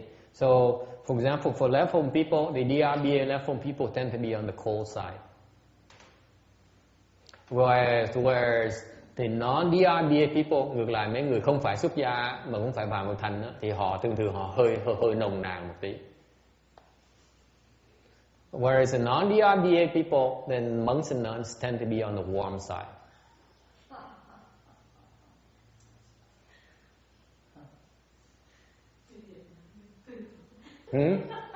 What? Nồng nàn, không phải người Việt Nam. She's making fun of me. My Vietnamese is horrible. I use the wrong words. Chứ sao? Dùng chữ gì bây giờ? Cười. She's having a good time. Vồn vã. Yeah, that's much better. Yeah. I accept. Cảm ơn chị cô. Miền Nam thì vồn vã quá đi. Okay. Until they have a lot of money in a big temple, then they become cold. Thường ở Việt Nam thì vồn vã như sợ, khi mà còn nghèo thì vồn vã sợ, khi mà xây cái chùa lớn một cái giàu có tiền một cái, có tiền có tiếng một cái bỗng nhiên lành nhạt ngay lập tức. So they go from extreme, đi từ hai cực đoan với nhau, đúng không?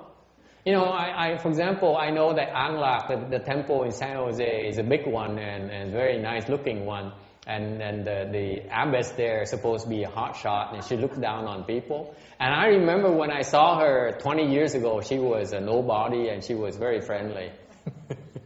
Hồi trước cái sư bà này, cách đây 20 năm tôi gặp bà, mười mấy năm gặp bà, là bà còn nghèo, cái chùa nó còn nhỏ, thành bà dễ chịu lắm.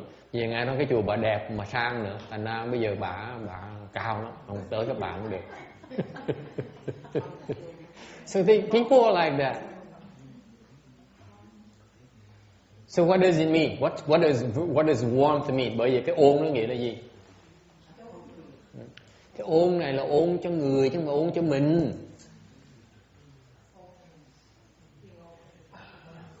You get it, huh, Roberta? Ôn cho người không phải ôn cho mình. Your warmth, the warmth refers to your warmth towards others, not the warmth for yourself. You have enough, you apply the right temperature towards others. Okay? Number 2, good-heartedness. Lương là cái tốt, là cái đức. Okay, this is what I really praise the average American. Cái này là cái mà tôi rất phục cái người dân xứ Mỹ này đó. Họ rất là tốt, tâm họ tốt lắm. The average American are very good-hearted. That I really admire about this culture here. Yeah, it's true. They're decent people. I call them decent. They're good-hearted. Much less so in Los Angeles than around the rest of the world. It's still, even in Los Angeles, it's kind of true. Ông nói cái vùng Nam Cali này cũng có lương cũng tốt, nhưng đề thiệt ra nó ít hơn cái vùng khác một tí, nhưng mà cũng còn. Okay. Number 3, respect. 3 là cung. Okay. You respect everyone and not look down on others. Đừng có mình cung kính với tất cả mọi người, mà đừng có khinh thường ai hết.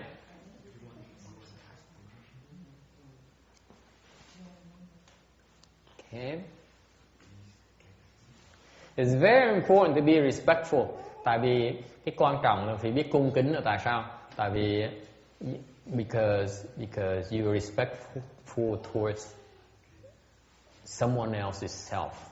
Mình cung kính với cái ngã của người khác. Tại cái cung kính nó quan trọng.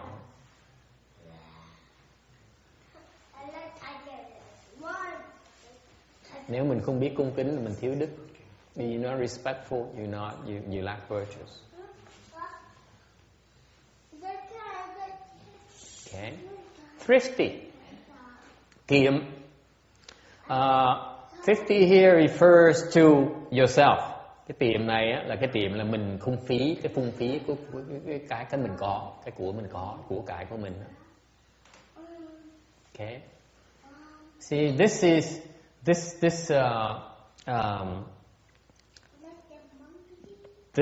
is where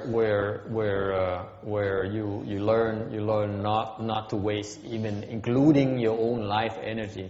Cái kiệm này là cái như bà cụ này đó, bà cụ đó không phí cái sức của bà luôn, mới trông lâu được.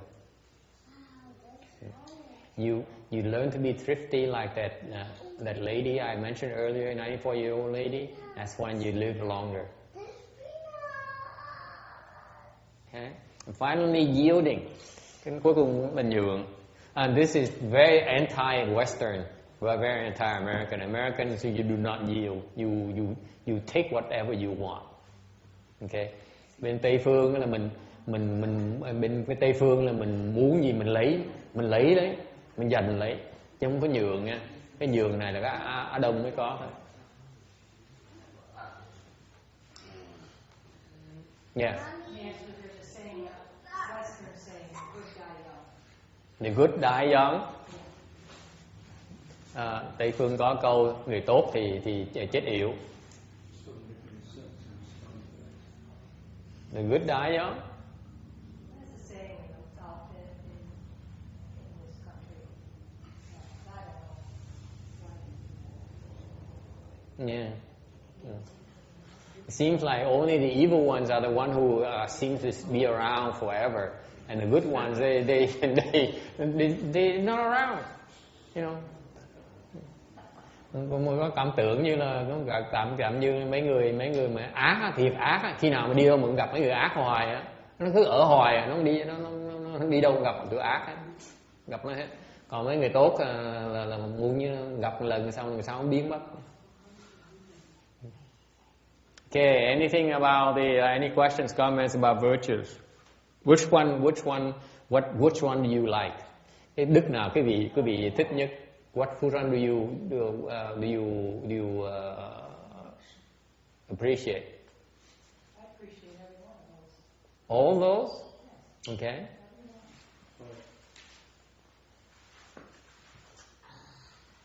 I think 5 is very good.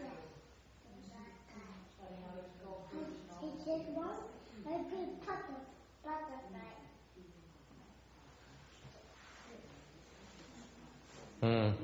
Okay. And that's what this is very typical of the Chinese, the Asian culture. Cái này là cái đức mà bên người Tàu người ta hay vậy đó. Ta nói là the Chinese culture, they have a paragon of a boy who warmed his parents' sheets in winter time.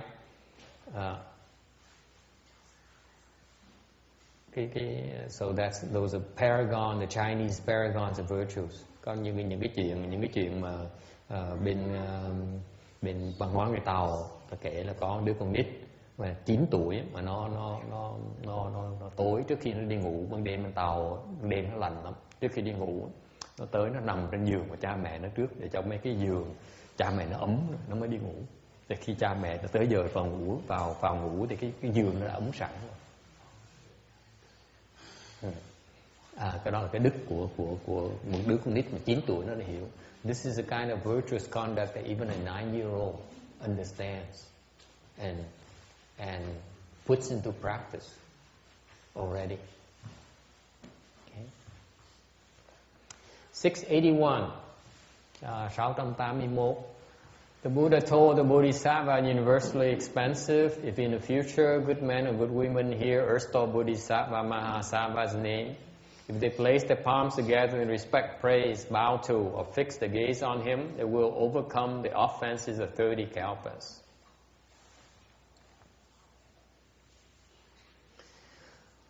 Phổ Cao Phú Quảng Phú Sát 未来世中若有善男子、善女人，闻是地藏菩萨摩诃萨名者，或合掌者、赞叹者、作礼者、恋慕者，世人照业30劫罪. Đức Thế Tôn bảo Phật Quảng Bồ Tát, trong vị lai thiện nam tử hay thiện nữ nhân nào nghe danh hiệu của Địa Tạng Bồ Tát Ma Ha Tát mà hoặc chấp tay tán thán lễ bái hay ngưỡng mộ thì người ấy siêu việt 30 kiếp tội. 684. Good men, good women are the people who practice the 10 good deeds. Thiện nam tử, thiện nữ tử là người hành tu cái thập thiện. Okay. If they bow to lễ bái, they make full bows.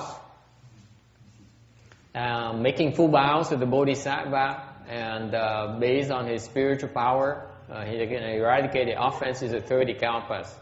Mình lễ bái mà cung kính lễ bái, hết sức cung kính lễ bái cho Địa Tạng Bồ Tát thì mình có thể nhờ cái thần lực của ngài Bồ Tát mình có thể xóa được 30 kiếp của cái chịu khổ. Okay. Is it possible? Chuyện có thể xảy ra không? Gì bái đấy? Quý vị tin được không? Yeah, Dạ. Then why aren't you bowing? Right now? Would you bow? Yes, I will. Thành bởi vậy khi mà bên cái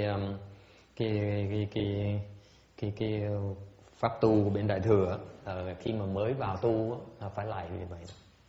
So what happened is that in Mahayana, when for the new recruits, for the new people who first want to cultivate Mahayana, they are first taught to bow. Phải lạy. Okay.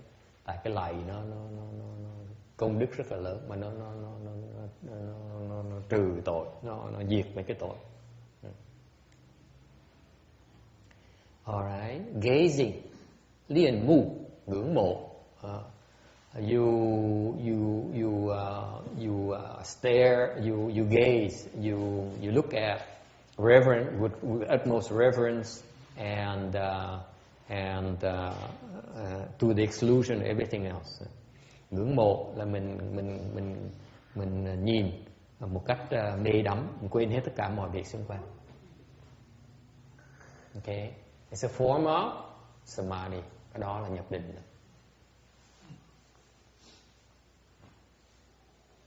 You enter samadhi right there. Nhập định ngay lúc đó.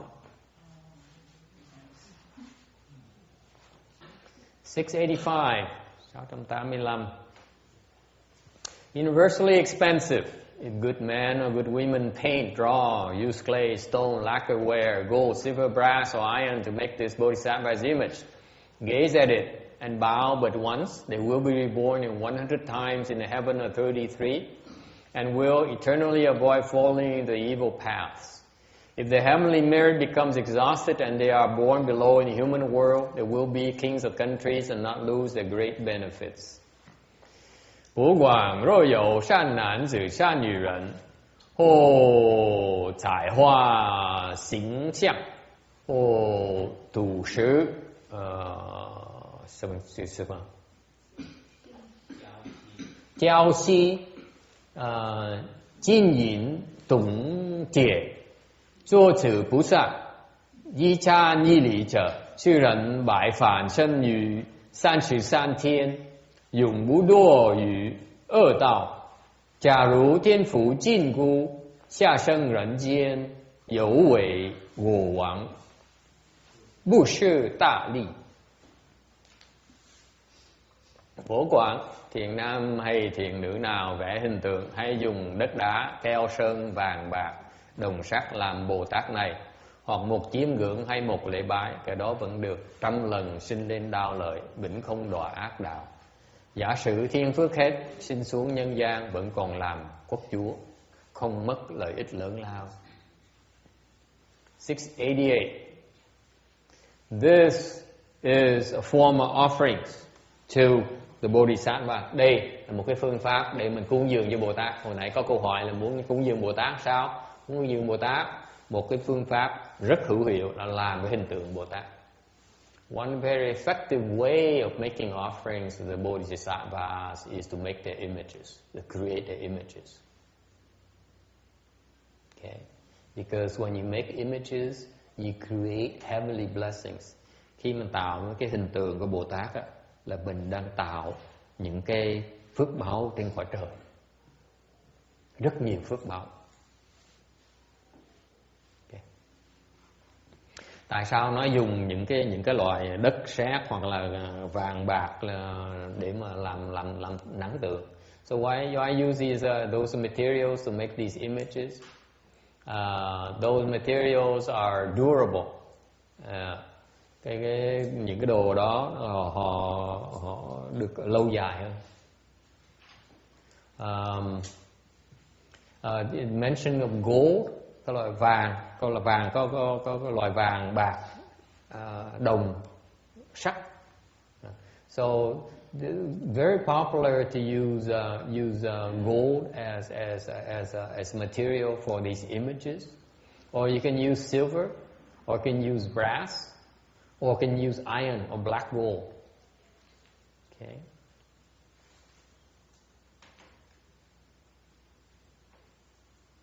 All right, questions.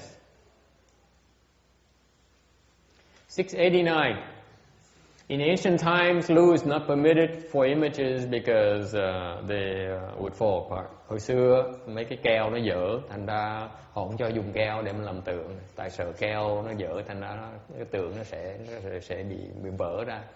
No bust, không có làm nữa, làm cả bán thân.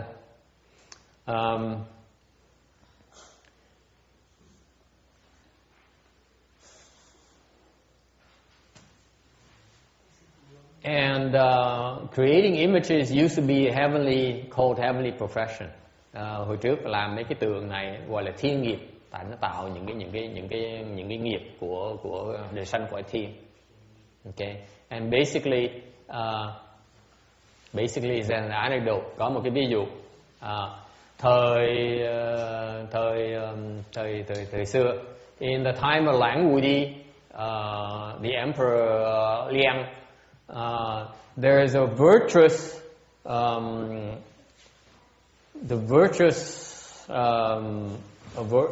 man called Trang Sân. Hồi trước có một cái đại đức tên là Trương Tăng giáo, Trang Sân giáo. I don't know what giáo is. He drew an image of the Earth Store Bodhisattva as a monk. Vẽ một cái hình của ngài Địa Tạng Bồ Tát là một người tăng. While this monk here sit in meditation, the image of Earth Store Bodhisattva emitted light. Thì ngồi trong cái người tăng này, sau khi vẽ cái hình đó rồi thì ngồi thiền thì thấy cái hình đó của Địa Tạng Bồ Tát đó, nó phát quang. Later he copied. Later the others copied his drawing, his image, the image of Earth Store Bodhisattva, and the copies also emitted light. Sau đó có mấy người khác người ta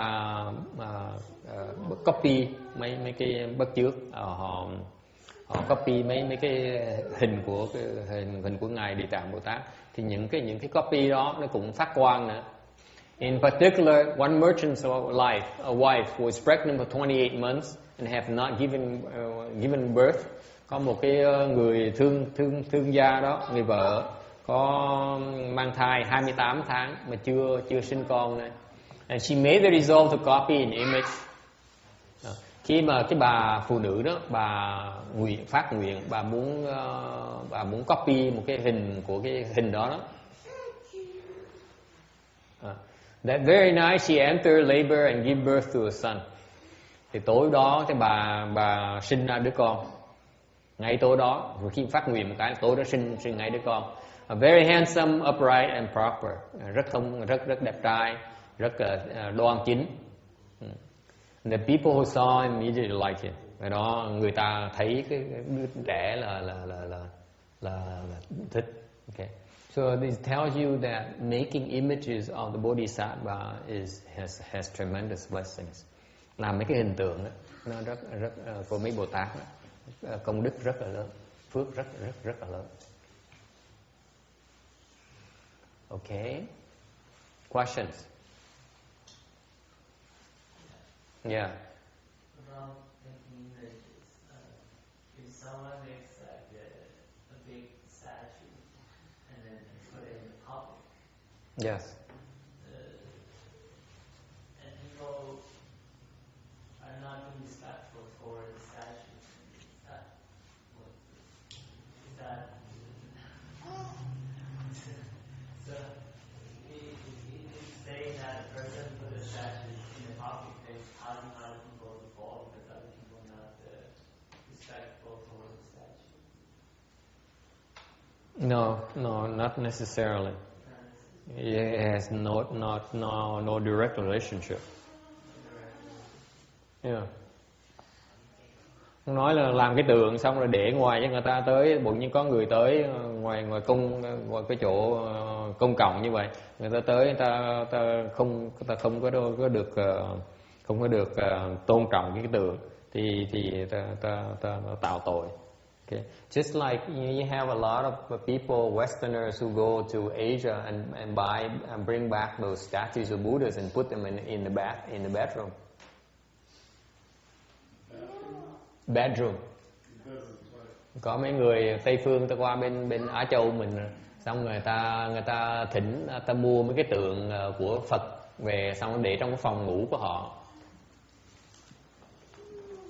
Okay. So you blame the image makers for those offenses too? Because there's people like in Taiwan, they make like giant statue of big poster and put it on the like a road, and people going pass by, and people are like cursing or Yeah. whatever. Yeah. It's just right there. Yeah. Yeah. So it's like, oh, is that a good thing? No, it's among the good things, though, it's also mixed with the bad things. Depends on people's conditions. So you cannot, it's not. There's no guarantee that it's always put to good use. Okay, but the fact that you create an image is that you generate a lot of blessings for yourself. That is a fact. How people take advantage of it is a different story, entirely different story. Your intention when creating the images is not to create an offense. Therefore, you won't be blamed for people's offenses, right? Your intention is not to inflict harm on others. Whatever they want, whatever they can dream up to create offenses is their own choice. It's not, you have no control over it.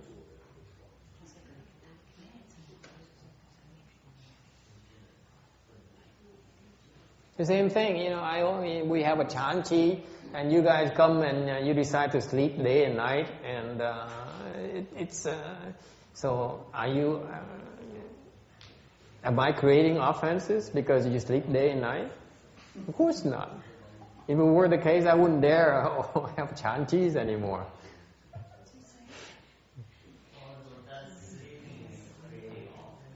Of course. Offenses towards the people who work so hard to protect you, for you to cultivate. You know who those people are? They're bodhisattvas.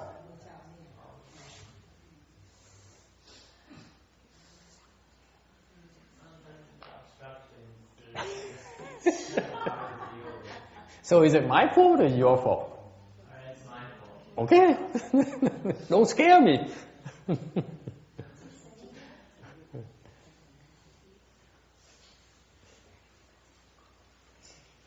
No, you create you build images, and whatever people do to the images is their own personal karma.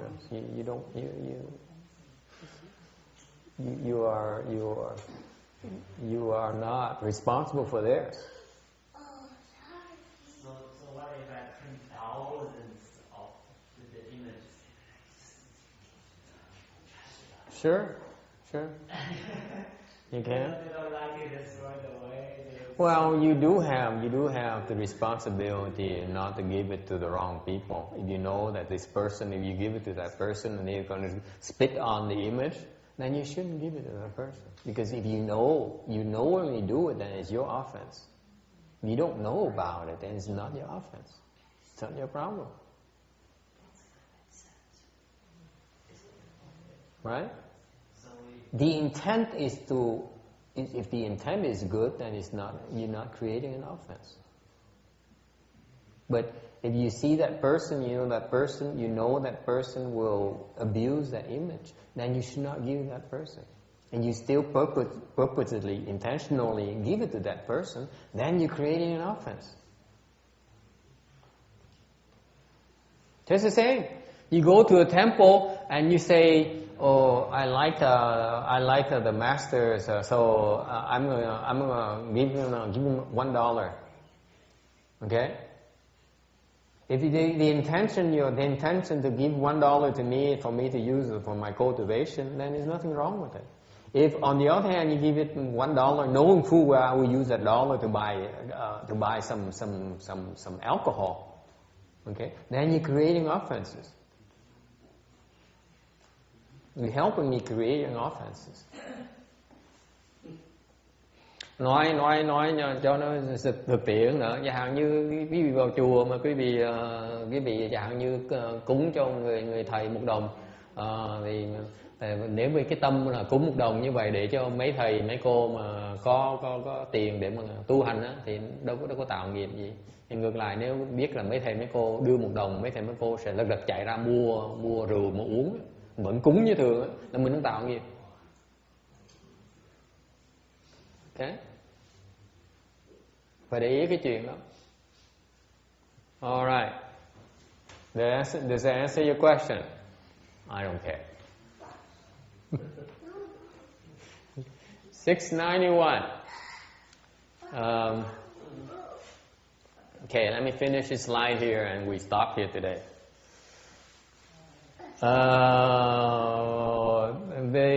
The sutra mentions the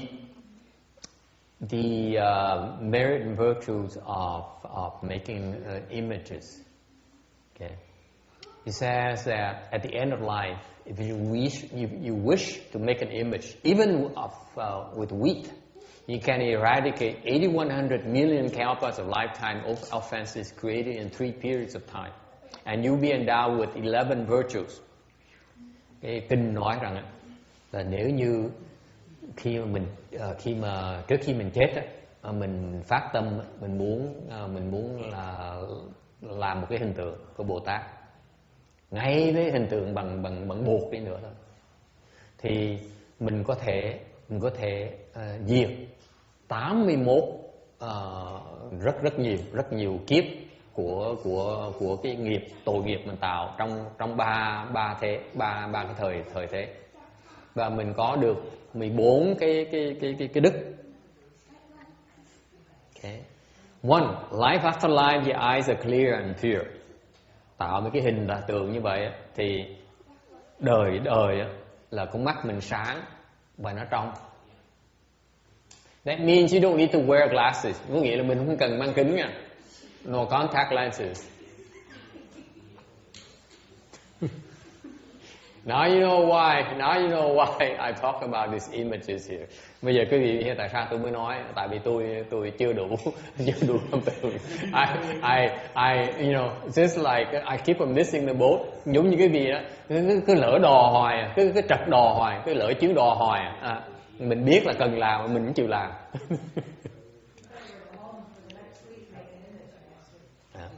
Number 2, the place of birth is devoid of evil. Chuyện thứ nhì, cái chỗ mình sinh đó, nó không có chuyện tà. Let me tell you, my brothers are very evil. Nói cái gì á, mấy ông anh em tôi nó ác dễ sợ. Thì tôi cũng tu trật một lần nữa. I missed the boat again. Some of them are very very evil. Mấy nhà tôi á. Có nhiều đứa nó ác dễ sợ. Number 3, often born to honorable families. Thứ ba là thường sinh vào cái gia đình quý phái. Okay. Number 4, the body is purple gold color. Cái thân á là nó màu vàng tím.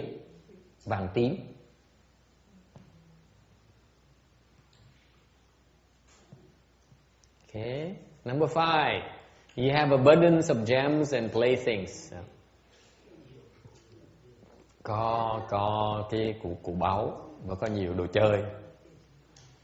Okay. Number 6, you born into safely and good families. Sinh vào những cái gia đình mà có gia đình tốt và cái gia đình có đạo đức, có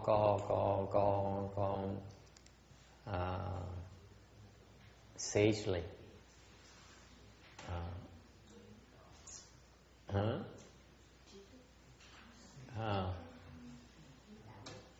Có đạo đức. Okay.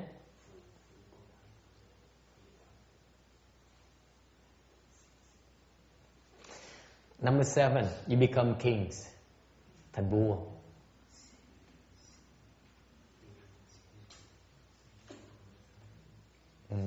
Number 8, become gold-wheel turning king. Thành kim chuyển luân vương. The gold-wheel turning king is the richest man on the human realm. Cái kim chuyển luân vương là người giàu nhất trong cái cõi người này. Không ai giàu hơn người này, không ai sướng bằng người này. No one as rich as this guy, no one is as happy as this guy. Không ai có thể giàu bằng người này, không ai có thể sướng bằng, hạnh phúc bằng ông này. I know Linda is not here today. Tôi biết là cái bà Linda, học trò tôi, bạn có ở đây.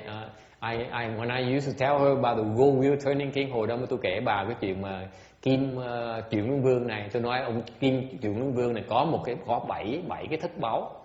I used to tell her that the gold wheel turning king has 7 gems, 7 jewels, and one of them is my favorite.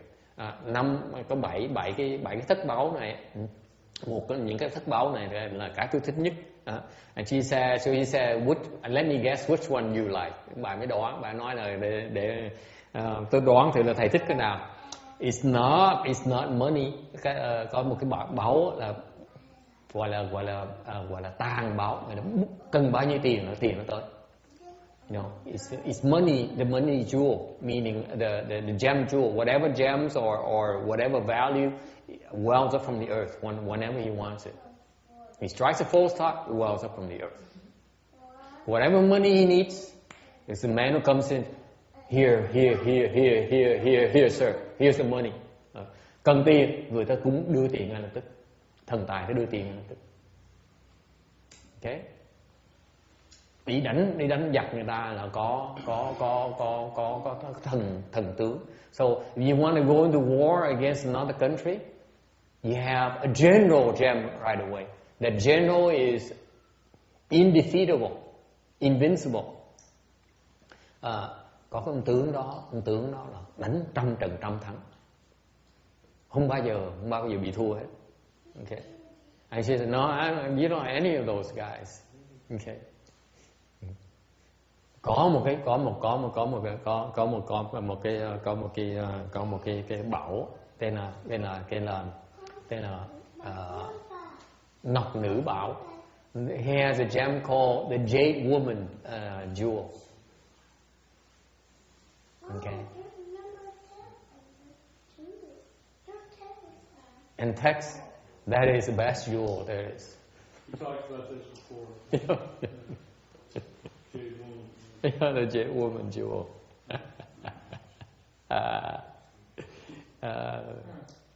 Only he gets to enjoy the Jade Woman jewel.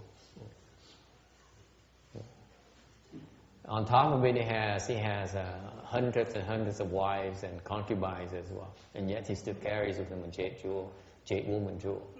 Can you imagine? This guy knows how to live. The gold wheel turning king has 1,000 sons. Cái kim chuyển luân vương có 1.000 người con, 1.000 người thái tử nha. 1,000 sons, not daughters. That does not include daughters, okay? 1,000 sons. So you figure the king of Saudi Arabia is a gold wheel turning king? No, he's not even close. He's not even close. The king, those kings are not nowhere near the wealth of this guy. This guy is incredibly wealthy. He's not around right now. He doesn't appear in the world until a certain time. So right now, people do not have enough blessings to be gold wheel turning king. That's why. Sure. Ở ngoài bên phía Trung Đông người ta mấy cái gọi là chuyển luân vương, nó không, cái tụi nó còn nghèo á. Chuyển luân vương là giàu dễ sợ, giàu kinh khủng. Hiện bây giờ cái thời mạt Pháp này người ta phước chưa đủ để làm chuyển luân vương. Number 9, born to Brahma heavens. Thứ 9 là sanh vào cái cõi Phạm Thiên. Number 10, not fall the evil path. Cái 10 là không đọa vào ác thú. Number 11, can respect and venerate triple jewels in future lives. Có thể được cung kính tam bảo trong tương lai.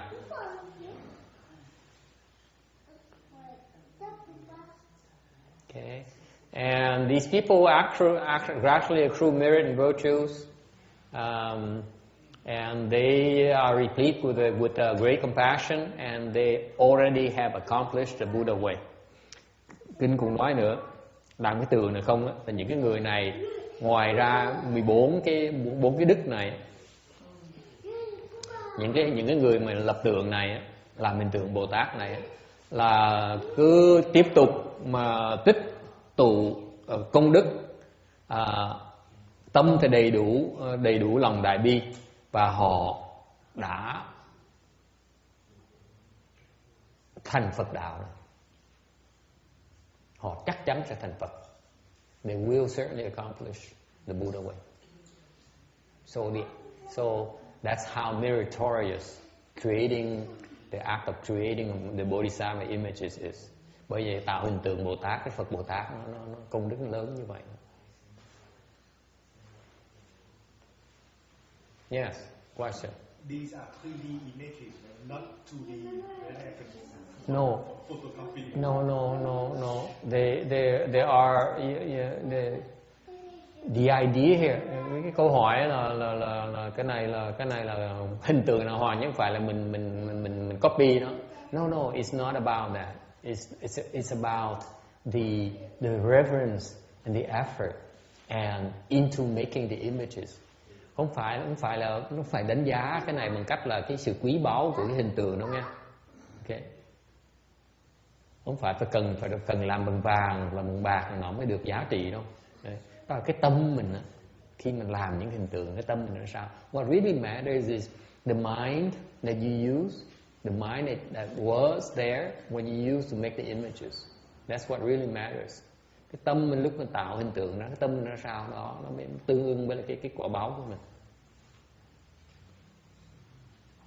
Okay.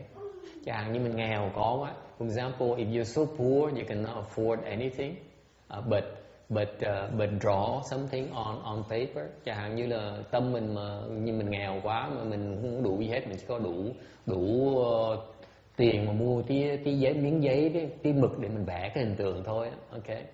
And that alone is very meritorious. Cái đó là cái phước đức lớn không thể tưởng được.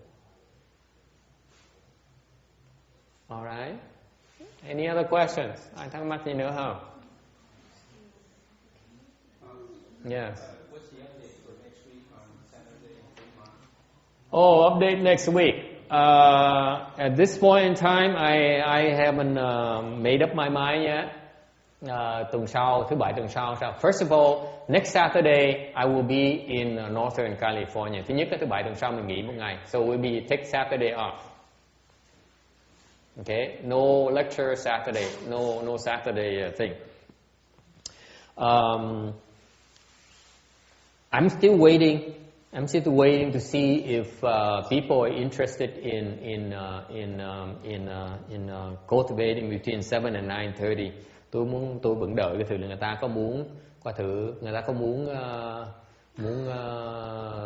tu từ 7 giờ tối tới 9 giờ rưỡi. I think it's probably tough because it's late and people are not used to coming to the temple between 7 and 9:30. Thứ nhất là thứ bảy có nhiều người bên vùng đó người ta đi làm việc và xong rồi chắc là về tầm mệt. Thứ nhì nữa là buổi tối mà 9 giờ tối như vậy thì người ta không quen tới chùa nữa. So therefore before we go, tại vì nếu mình đi như vậy then we're there to propagate our Pure Land Dharma, to share our Pure Land Dharma. Mà tới đó là mình muốn đem cái pháp tới pháp tịnh độ tới mình san sẻ với người ta, mình nói pháp người ta. And if people are not, if there's not enough interest, then we wait for a more opportune time. Mà nếu không đủ người tới, vì không có người ta không có thì giờ, mình đợi cái duyên khác nó thuận tiện hơn mình tới. For example, we could go there for a weekend. Và trong tương lai mình có thể tổ chức một cái pháp hội ở cái vùng đó, xong mình đi. Then it's probably more beneficial for everyone. Tại mình tổ chức pháp hội như vậy, cái tuần thứ bảy chủ nhật luôn thì có thể có nhiều người ta tới, ta hưởng hưởng lợi nhiều hơn. Okay. So we do know that the good thing so far from my false thinking is that we have a couple or two or three temples who are interested. Okay. Cái mà kết quả của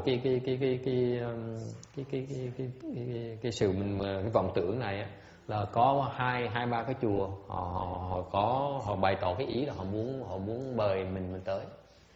I know the temple of Fremont is interested, hàng với chùa Fremont muốn mời mình tới.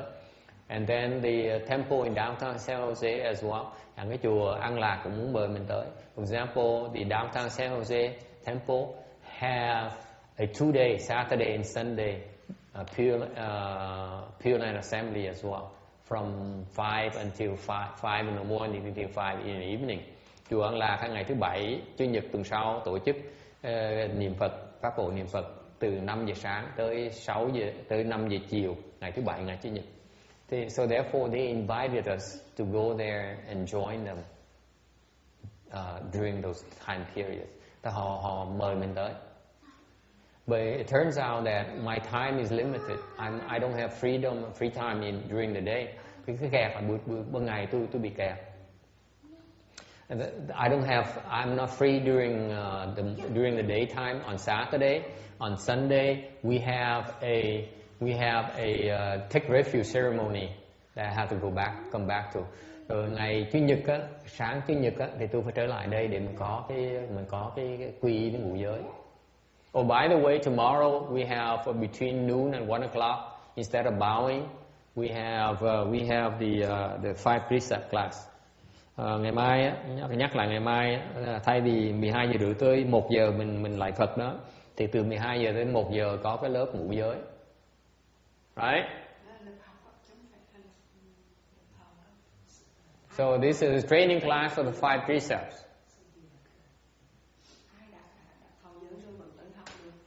All right.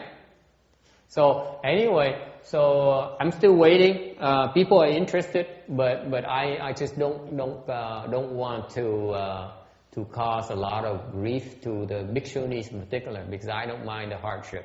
But for the bhikshunis to go drive there, you probably can leave on Saturday morning and come back Saturday and Sunday morning. That's kind of rough. So I want to make sure that the time, the effort is a lot of people will be there to benefit from their presence. Thành ra nếu sáng thứ bảy đi, sáng nhật mình mới về thì mấy sư cô mệt cực nhọc lắm. Thành ra mình làm như vậy với điều kiện là người ta có nhiều người tới, ta muốn hưởng cái pháp mình mới làm thôi. Okay. So therefore I'm still waiting. I haven't made up my mind yet. What are your thoughts? Quý vị nghĩ sao?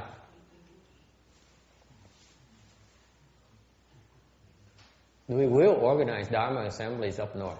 Trong tương lai mình sẽ xuất quân mình lên tổ chức pháp hội trên kia, mình có chỗ đó. So we have places where we can organize Dharma assemblies up there. San Jose and Sacramento and those places. But they need to be more in sync. Nhưng điều mấy sư cô phải ngon hơn một tí nè. Mấy sư cô còn lũng cúng lọng còng nhiều quá, lọng còng lũng cúng nhiều quá. Okay. So they need to be a little bit more, smoother with their Dharma instruments. So, but we'll be there. We'll be spreading the Dharma. Mình sẽ hoằng pháp trong tương lai. Okay. When we're ready, chừng nào mình ấy. So next week it's possible, but I have yet to hear back because they need to ask around this weekend to see if people are interested and see what happens. Either way, I don't care. I'll be there anyway. So if people are interested, I'll stop by. If they're not, then I just go back. Okay. Questions, comments? Ai có ý kiến gì không?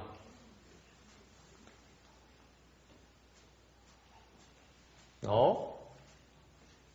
Okay. If you have no questions or comments, then we can stop here and do the transference.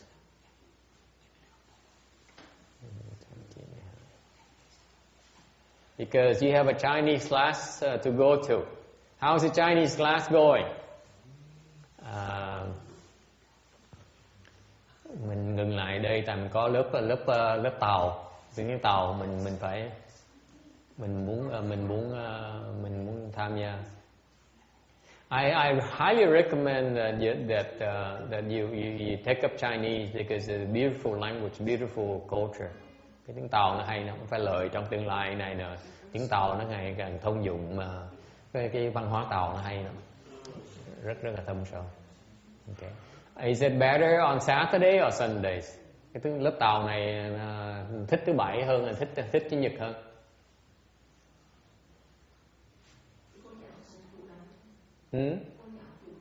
Mình có thể yêu cầu cô giáo thay vì cô giáo Chủ nhật nó có nhiều người hơn thì mình mở Chủ nhật nó lợi hơn cho người ta tới ta học. Còn saying that if lots of people are interested in Sunday versus Saturday, then I'm sure that the teacher will reconsider. Okay, so what do you think? Right? If lots more people are interested in Sundays, are you willing to move to Sundays? Sure, that's fine. Yeah, thank you. See? Cô giáo cô đồng ý, cô nói nếu như có nhiều người mà thích học Chủ nhật hơn thì cô sẽ tới Chủ nhật. Tùy. Yeah, I think